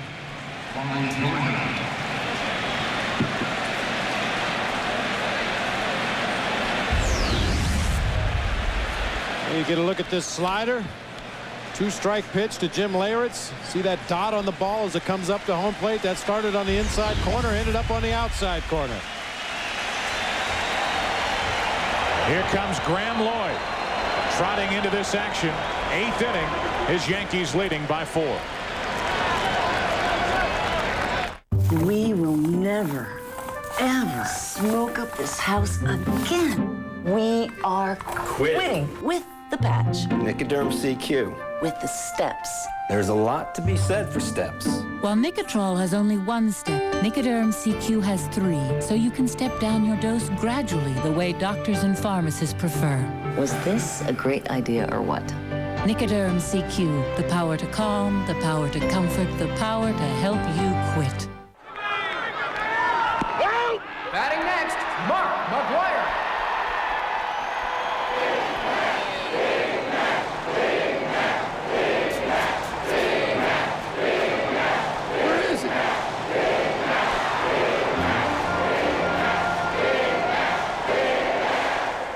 Did somebody say McDonald's? Oh, and you better make that to go. Your investments help pay for this dream house. Unfortunately, it belongs to your broker. With the new E-Trade, the power is in your hands. The #1 rated place to invest online. Now open free to the public with 10 times more research. Free real-time quotes, still from just $14.95 a trade. Sign up now and get $50 free. Hey, now the power's in your hands. E-Trade. Someday, we'll all invest this way. 9 programs, $27. 5 hot dogs, 6 pennants, $45. 1 big puffy hand, $6. Their first big league ball game, priceless. There are some things money can't buy. For everything else, there's MasterCard, the card at the heart of Major League Baseball.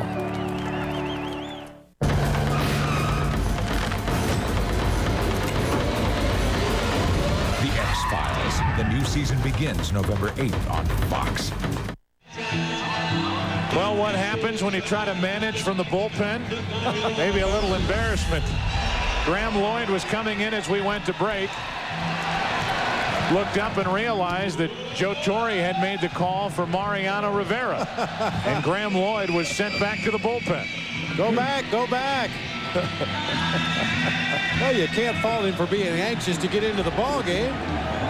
Figured you got 2 left-handers coming up. I'm probably in the game. So Lloyd's first appearance of the '98 World Series doesn't even count. And here's Mariano Rivera. Unscored upon in the 1998 postseason. 3 saves to his credit. 2 on, 2 out. Wally Joyner. Ball 1. And there is not a short reliever in the National League quite like Mariano Rivera. So these Padres are seeing a guy that they have not seen the likes of so far this year. That explosive fastball almost effortlessly. Down and in, 2-0 on Joyner. From Rivera, who saved 36 in 54 appearances during the regular season. And that was a new look even for American League hitters. Mariano Rivera on a 1-0 count throws a hard slider down and in, a pitch he's been working on very hard this year. Outside corner, 2-1. There's that explosive high fastball you mentioned. The motion is really what sells the fastball. The fastball is 93, 94 miles an hour, but it comes out of that deceptively smooth motion. Joyner fought it off. The count 2-2. Smooth motion and thin frame. Mariano only weighs about 170 pounds, but you'd never know it with that fastball.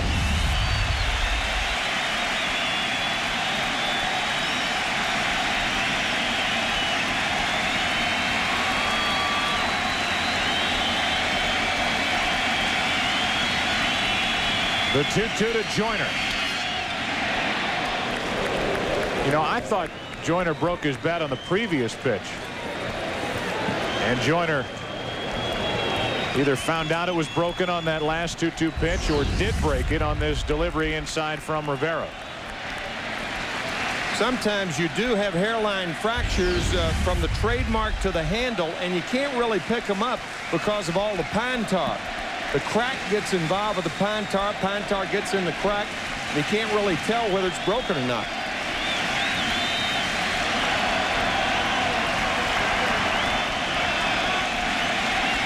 Again, the 2-2 pitch to Joyner. Full count, and the runners will go.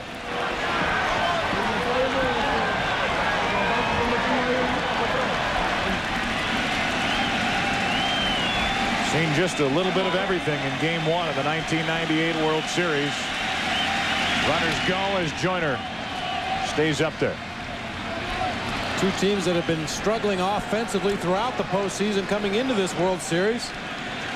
2 aces on the mound. You figure it to be a low-scoring ball game, and both teams break out offensively tonight. Gino Martinez and Chuck Knobloch individually breaking out.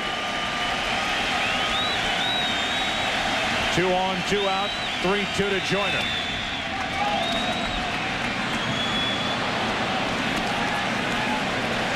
You can almost see with every foul ball the other way, the outfielders, Ricky Leday in left, going toward the line a step or two. Same with Bernie Williams. Bernie Williams started off this at bat a shade to right center. I think the only way Wally Joyner is going to pull the ball is if Rivera gets one in that down and in spot. Keeps it around the hands, probably be hit to left. Runners go.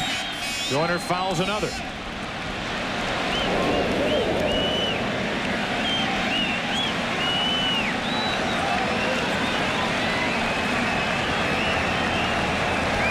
Two years ago, was almost a two-closer setup for Joe Torre as he had Mariano Rivera, the 7th and 8th. John Wetland for the 9th. Runners go as Joyner grounds to Knobloch. He kicks it, gets past him, and a run will score.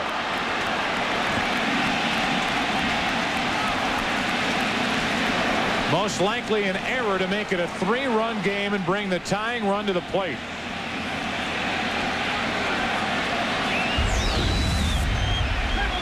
Glove on the ground, ball comes up, hits the heel of the glove, pops behind Knobloch, and that's important because going behind him allows Greg Vaughn to score. So far tonight, Chuck has given the Yankees a 3-run homer, and now he's taking one away. Well, took just a little bit of a bad hop there at the end. A ball now to Finley, the tying run at the plate. So Knobloch's plus minus right now is 2, +2.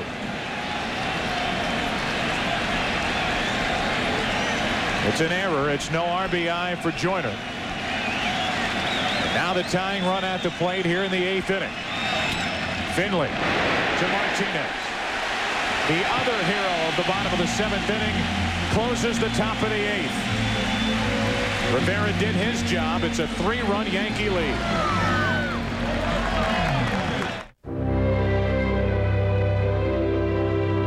What do you want out of life? What do you imagine it to be? We're American General Financial Group, helping over 12 million people live the life they've imagined. With retirement plans, life insurance, and consumer loans. American General Financial Group. Live the life you've imagined. Let's do it!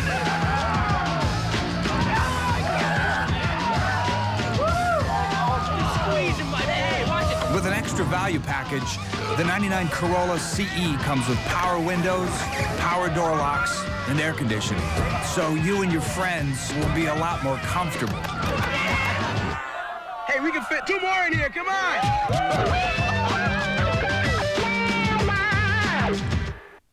One official Major League Baseball, $9.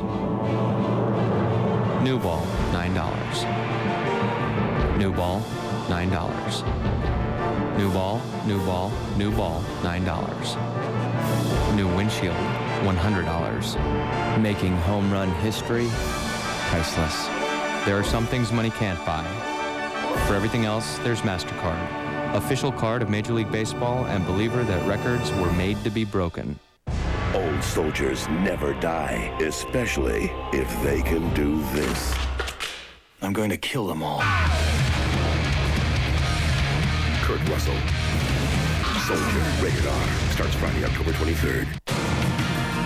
Enterprise? Hi, I'm at the repair shop. I need to rent a car. Enterprise will arrange to pick you up, This is great. drive you to our place, and get you on your way. Pick Enterprise. We'll pick you up. How far will Allie go to defend her hemline? I'm happy to jump on the cause. Thanks. An all-new Ally McBeal, Monday after Melrose Place.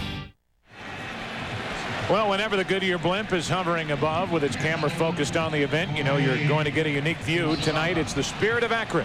You can find out more about Goodyear blimps on the internet at Goodyear.com. What a game down below in Game 1. Yankees the early lead. Padres tied it. Seemingly had a commanding lead with Kevin Brown on the mound. When Kevin Brown left, the Padre bullpen took over. The Yankees made their comeback, 7 runs in the 7th inning, and now the 3rd man out of the bullpen for Bruce Bochy, former Yankee Brian Bollringer. Pitching in his 4th postseason game. You see what he's done up to this point.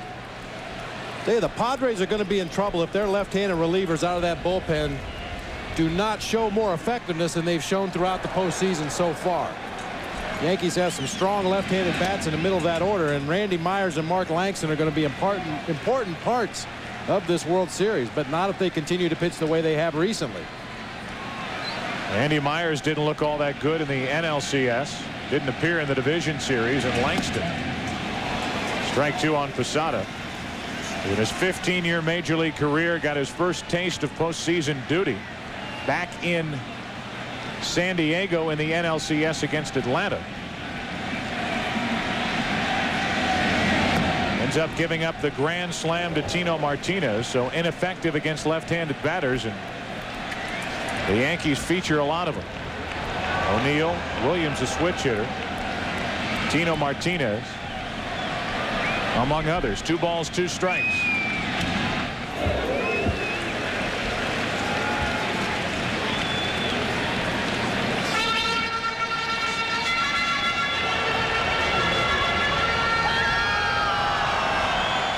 It's Posada, Ledet, and Knobloch.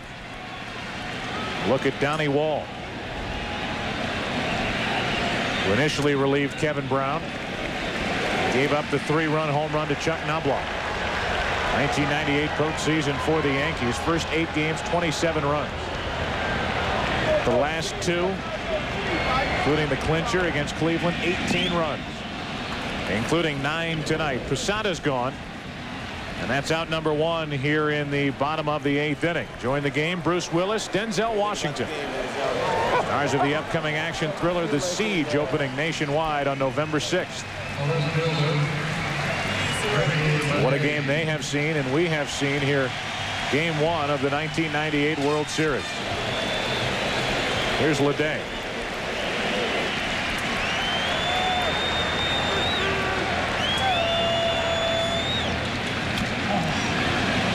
Ledet fouls it back here as he tries to reach base for the 4th time tonight.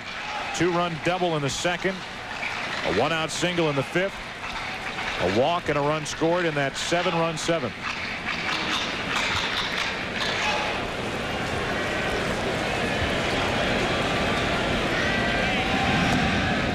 One ball, 1 strike. I think what Ricky Ledet has done tonight is earned a start in tomorrow night's game against Andy Ashby. The game the young Ricky Ledet has played this evening. Well, that left field spot is wide open for the Yankees, and you would have to believe Joe Torre will stick with a hot hand, which tonight you see 2 of the candidates sitting next to each other, Tim Raines and Chad Curtis. Tonight it's Ledet. 2-2 from Bollringer. And tomorrow night it will be Ledet too, against the right-handed throwing Ashby.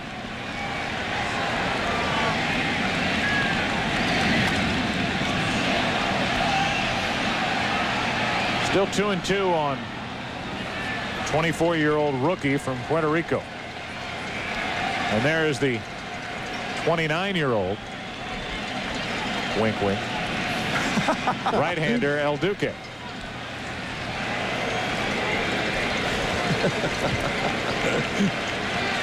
The 2-2 hammered into the upper deck foul. Boy, did he turn on that? Just hit it behind him. Hit it in the hot dog stand. That's what you do with a pitch inside off the plate. You're already committed. You're going to swing at it anyway. At least get the head of the bat on it so you don't break it.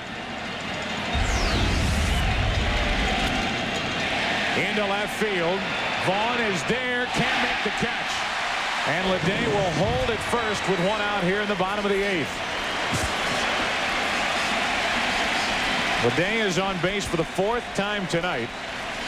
And we're waiting to see if it's his 3rd hit or Vaughn's first error. The way I saw it, it should be an error on Greg Vaughn. We talked about the problems that Greg would have in left field. It is so spacious out there. The ball hit the little finger of the glove as he goes to both knees. That ball should be caught.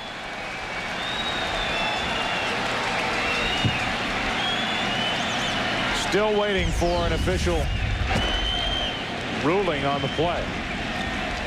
As Chuck Knobloch, who gets a nice hand, digs in. It is an error. E7 from Greg Vaughn. So one on each side. Knobloch, the man at the plate, has the Yankees error, which led to a run. Good combination here for Joe Torre if he would elect to play a little hit and run. Ledet runs very well at first base. Knobloch handles the bat very well at the plate. 3-run lead is not all that comfortable. The end of tonight's game 1. Bob, Tim, and I will select the Chevy Truck Player of the Game, and there are plenty of candidates. 1 on, 1 out for Knobloch.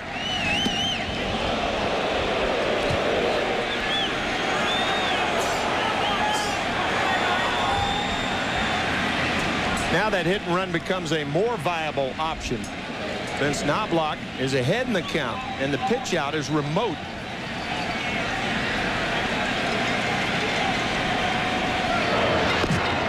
Good check on Ledet.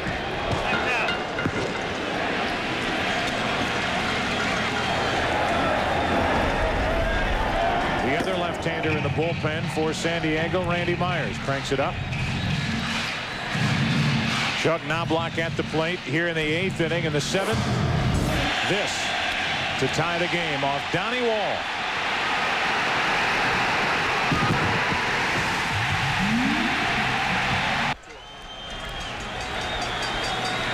That made it 5-5. Later, a grand slam from Tino Martinez made it 9-5.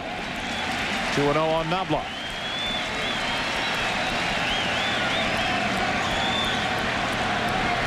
This is the count Knobloch homered on in his last at bat. We mentioned normally sprays the ball to all fields, but when he works the count in his favor, many times he'll guess fastball and look to pull.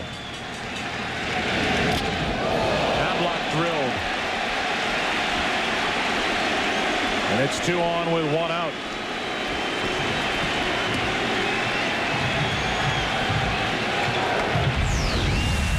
Fastball up and in, just continues to run inside to Knobloch. He turns away the proper way. Lessen the effect of this hit by pitch. He just takes it off the back of the left arm. Catcher's the one that gets hurt on that all the time. That's true. That's right. Of course, you're not going to get any argument from the guy to your right. Dave Stewart, he's been busy, either pacing in that dugout or on the phone to the bullpen or visiting the mound, and he's out there to talk to Bullringer, the former Yankee, who worked in the '96 World Series against Atlanta. With Knobloch's stance, you know, he invites himself to get hit because he stands so close to the plate. He was hit 18 times this year. He doesn't give a lot. But see him hanging over the plate like that. When you hang over the plate like that, you're inviting somebody to throw that fastball in on the hands, and Chuck ends up getting hit on the left elbow, but appears to be all right. He's got that big guard on the left elbow. Strictly for that reason, because he does hang over the plate. He's not afraid to take the hit by pitch, and more often than not, he uses that guard to deflect it. Now 2 on, 1 out for Jeter. Strike 1.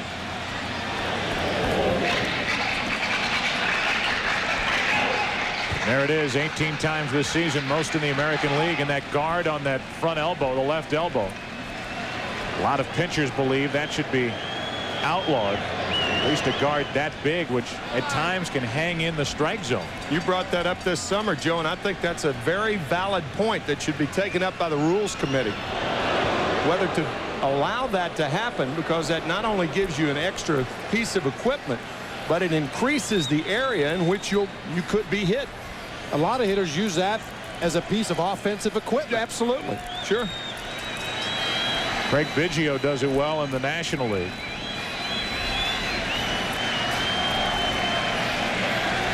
Biggio, another who gets hit by quite a few pitches. Now Bullringer will get a visit from Hernandez. The point that we brought up earlier in the summer was if a batter's pocket hanging out of his uniform has to be put back in the uniform because it's considered part of the uniform, and if hit would give the batter first base. How can they allow a guard that big on top of the arm to hang down into the zone as Jeter takes low? 1 ball, 1 strike. Derek Jeter tonight. 1 out of 4 with a single and a run scored. Leday at second and Knobloch at first with 1 out.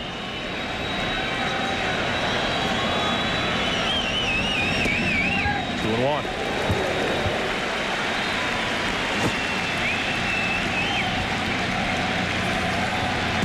Bruce Bochy probably still thinking about that 2-2 pitch that was very close to Tino Martinez before the home run.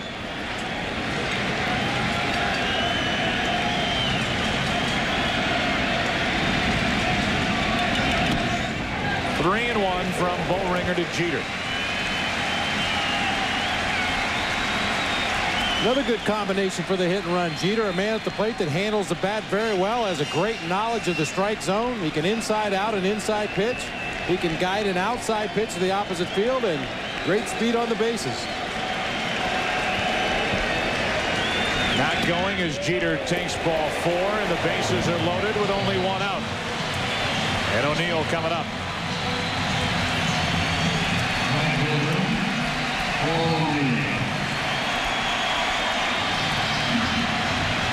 O'Neill's looking into that Padre dugout, expecting to see Bruce Bochy, and he'll get his wish.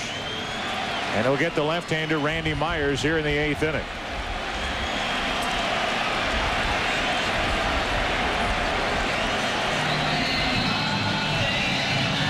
So Bochy makes the walk out to get the ball from Brian Bullringer, and the left-hander Randy Myers will come in from beyond the outfield wall to take over.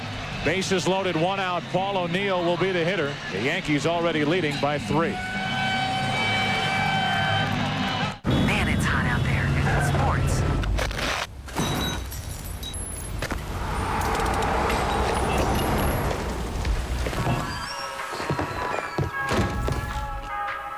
Zima.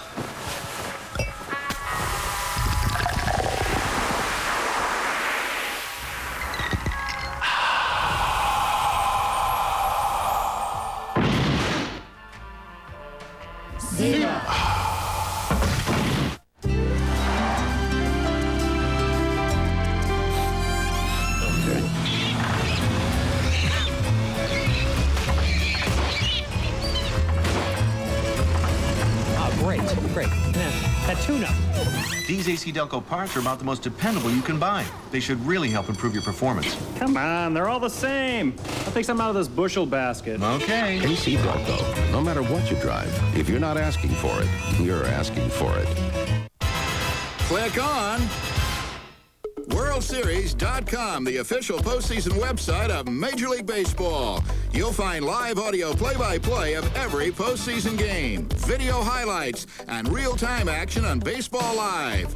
Check out Ken Caminiti's postseason diary and hot new merchandise in our online store. WorldSeries.com. What a sight to see. A message furnished by Major League Baseball. Will Amanda's biggest secret finally be revealed?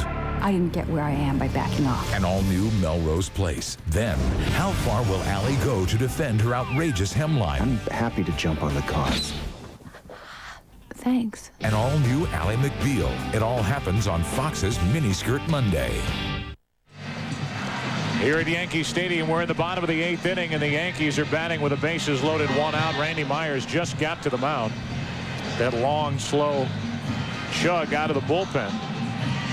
So we have a moment to give audio credits to those who helped bring you tonight's Game 1, and we'll bring you the action throughout this 1998 World Series. The producer is John J. Filippelli, the director Bill Webb.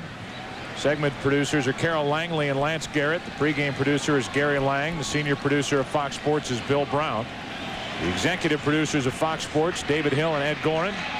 Special thanks to Kathy Hunt, Scott Ackerson, Michael Weissman, Jim Lynch, Dave Hill, Craig Marlowe, and Mitch Riggin. And up here in the booth, game after game, we owe our thanks to Steve Horn. Bases loaded with 1 out. And here's Randy Myers to take on Paul O'Neill. The number's not good. Big ERA in 4 games in this postseason. One problem with the two left-handers in the San Diego bullpen is they don't have a tailing fastball to come in on left-handed batters.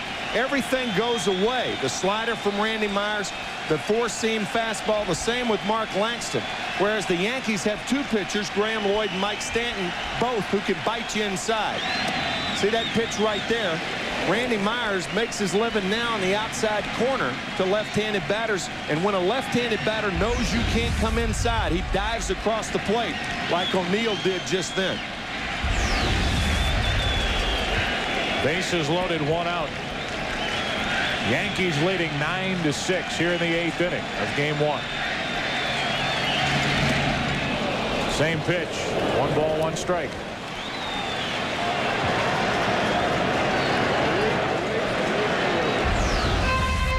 The only way to hit this pitch is to look to go to the opposite field. As you mentioned, everything away and moving away from the left-handed hitter, Paul O'Neill.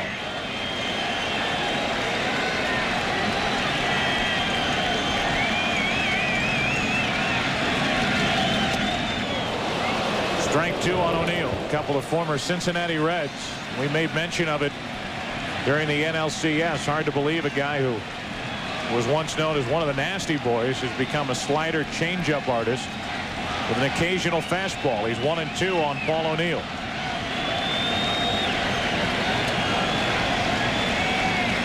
Nothing straight to O'Neill yet.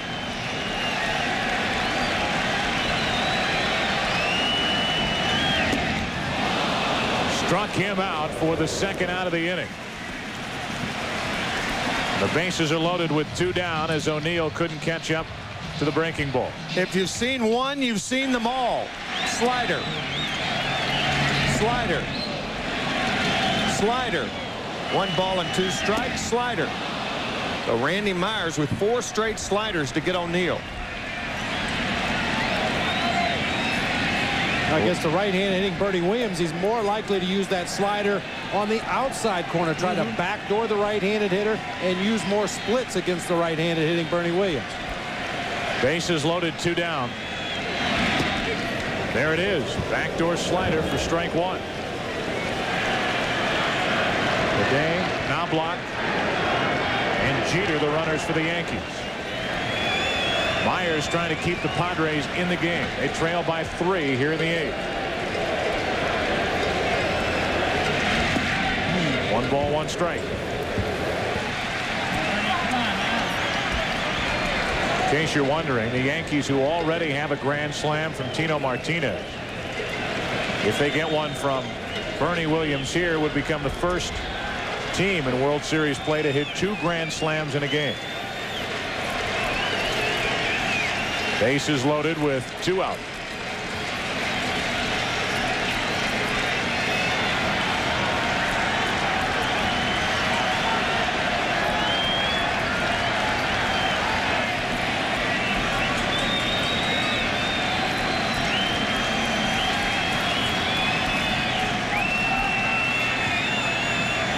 One ball, 1 strike. Outside corner, strike 2, and that a 90-mile-per-hour fastball from Randy Myers.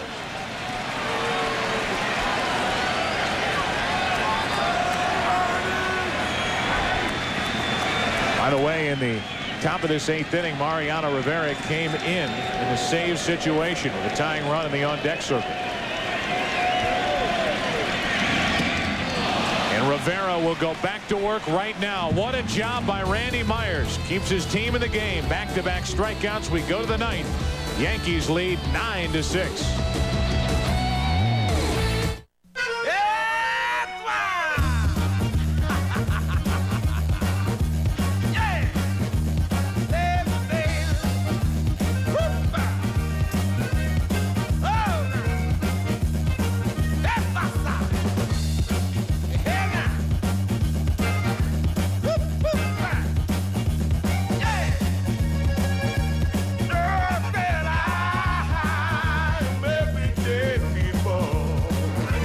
Papa John says they have better ingredients. They want you to think their tomato sauce is fresh.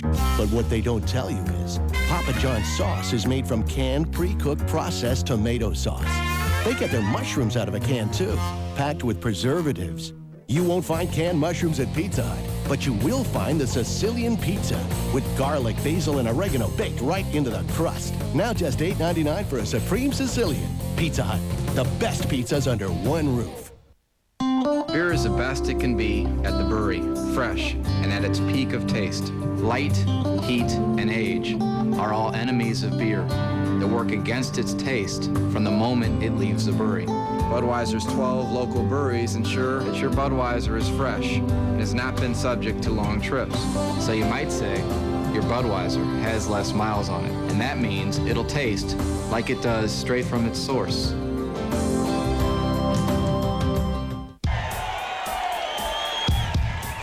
Strike three. That's a K for Rabu.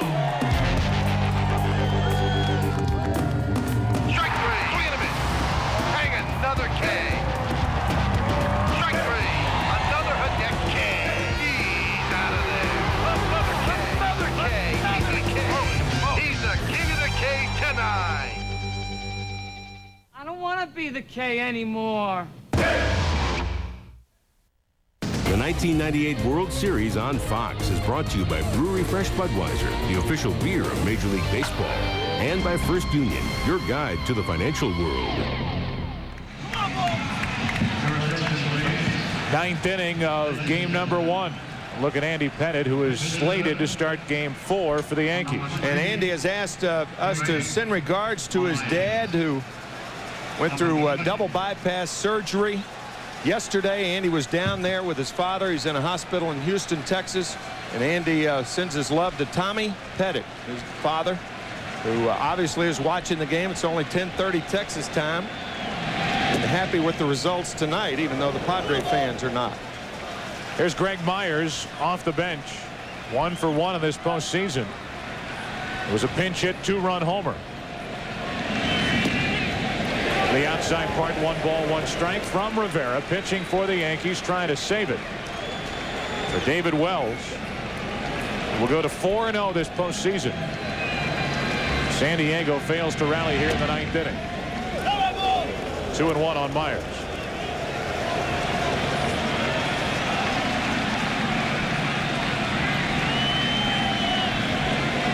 Myers a pinch hit, 2-run home run in game number 5 of the NLCS. 2-2 now. Sweeney and Vanderwall left on the bench for the Padres. Vanderwall is already in the on-deck circle with Arias, Rivera, and Sheets from the right side for Bruce Bochy.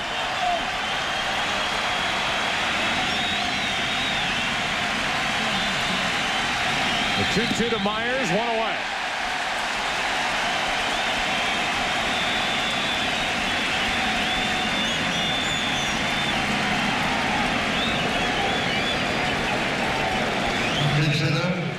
Now Vanderwall.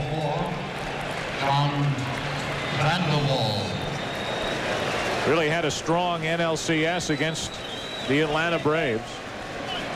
A big reason why they have advanced to the World Series. 1 out, nobody on. 4-1.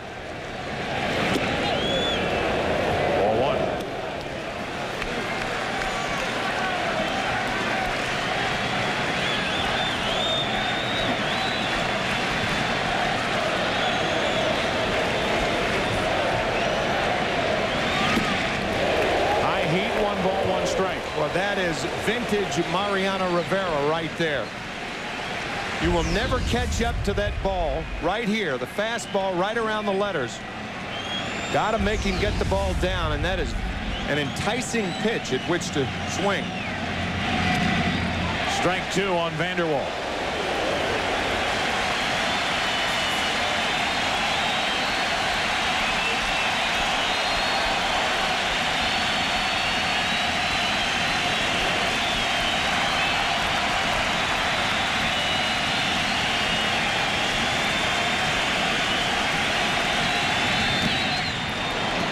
Still 1-2. You mentioned Vanderwall had the big NLCS.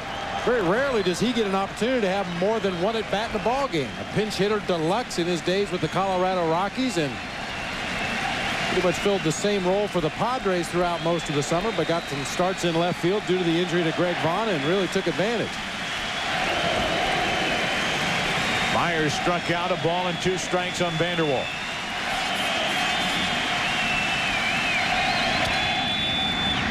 Broken bat foul down the left side.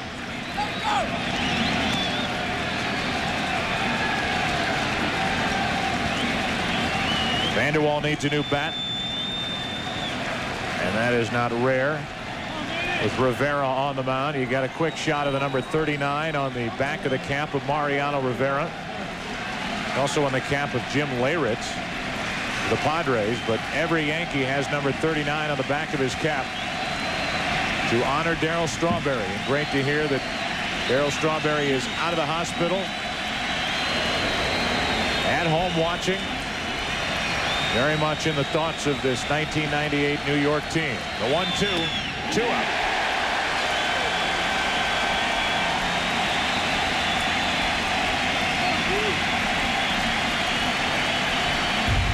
The 2 out, nobody on. We send a get well soon card to Darryl Strawberry. 24 home runs. Most for Darryl since 1991. And he did it in 101 games with limited at-bats.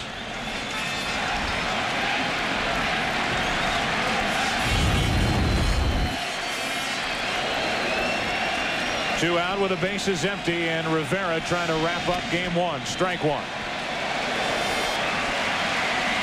You could see Veras after he fouled that ball up off, saying that ball was up. He had his left hand saying, make the ball be down. You tell yourself that, but it is a very difficult pitch to lay off of.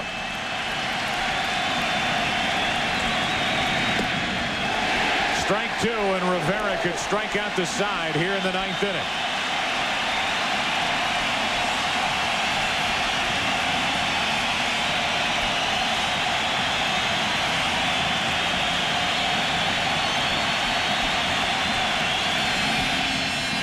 The pop-up third baseman Brocious. Game 1 to the Yankees.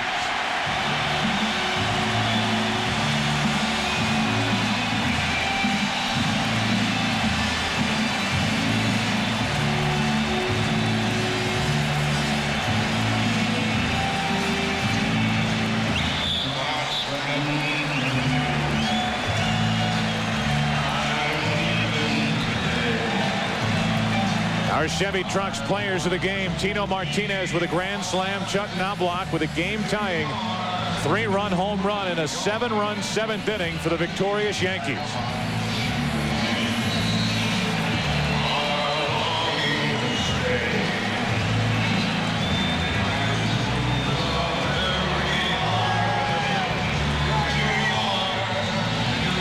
Padres trailed early, tied it in the 3rd.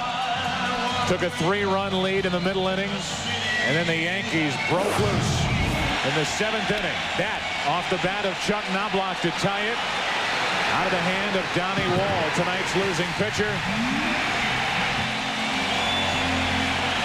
And we talked about redemption for Knobloch. A little redemption on the grand slam hit by Tino Martinez later as he broke through. And right now, let's go down to Chip Carey standing by with our Chevy Trucks players of the game. All right, Joe, thank you very much. You're right. The story of tonight's ball game is indeed redemption. First of all, with Chuck Knobloch, talk about the game-tying 3-run homer. With all that happened to you in the ALCS game, too, you have to feel like the weight of New York has been lifted from your shoulders. Yeah, it was definitely a big hit for our team. And, you know, I got ahead in the count 2-0, and I was looking for a good pitch to, you know, try to get the head of the bat on. And I wasn't trying to hit a home run. I was just trying to hit something solid. And I got some air under it, and fortunate for us, it went out. It was great. You handled yourself so well in talking about the ALCS situation. You do have to feel some sense of redemption, don't you? Well, no, not really. I mean, this game, you know, there's going to be days that are up and days that are down. And if you can try to stay consistent, you know, face the facts, whatever you do, answer the questions, and just try to be a stand-up guy, then, you know, that's all you can do. And that's I mean, redemption, I don't think so. It's just a great feeling. You know, we won the ALCS, got here to this point, and, you know, what a great night tonight was. Well, Chuck, thanks a lot. Go get him in Game 2 tomorrow against the San Diego Padres. Our other hero tonight is, of course, Tino Martinez. It's been a long slump for you in the postseason, and you broke out in the biggest way possible. Yeah, I just been trying to tell myself, you know, take it day by day. And the good part is we've been winning, moving forward in the playoffs, and that was the important thing. I knew one day I'd eventually get a big hit to break loose and help the team win. Talk about the hit. Talk about the big home run. What did you get, and how did it feel? Well, I got a fastball kind of up and in, and, you know, I was looking, he had to throw a strike there in that situation with the game tied, and I just put a good swing on it. I was nice and relaxed, had a good swing on it, and it went out. I know the Padre fans in San Diego are saying, hey, you should have been struck out on the 2-2 pitch.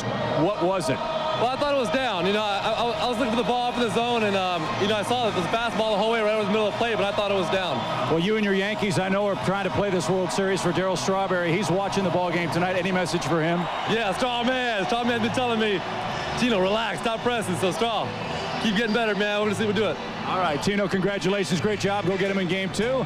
The Yankees win Game 1, Joe Buck, very convincingly. Let's go back to you upstairs. All right, Chip. Well, Chuck Knobloch might not want to talk about redemption, but we will. It makes for better TV, and what the heck? It's true. Knobloch broke through, as did Martinez in the 7th. 7 in the 7th for the Yankees, and the odd thing about that inning, normally if you get a 3-run home run from somebody, you stop scoring. You certainly don't come back with a grand slam. Very, very unusual inning. This game has a way of allowing you opportunities to redeem yourself. Very few guys are able to take advantage. Knobloch and Martinez did it tonight. Folks, Fox Sports coverage of the 1998 World Series continues with Game 2 tomorrow night at 7:30. It will be Orlando El Duque Hernandez taking on Andy Ashby. David Wells has won his 6th consecutive postseason start. All Kevin Brown could do was shake his head. A couple of big home runs hit by the Padres, actually 3 on the night. But no bigger swing tonight than Knobloch to tie it. Tino Martinez to put the Yankees out in front for good. And Game 1 goes the way of the New York Yankees. A 9-6 final. For Chip Carey and Steve Lyons, for Bob Brenly and Tim McCarver, I'm Joe Buck. Good night from Game 1. This has been a presentation of Fox Sports, where legends are made, where opportunity in spring training, but you know, legends are made, where champions are crowned, where dreams come true. Fox Sports, home of the 1998 World Series and Super Bowl 33. You are my sunshine. Go for it, Ben. Today's regular lineup won't be seen tonight, but next week catch an all-new Simpsons Halloween special. Now get ready for baseball. The World Series. If you don't watch this, you don't deserve to be an American. Yes, it's like voting in next month's election. What election? Game 2 of the World Series is next.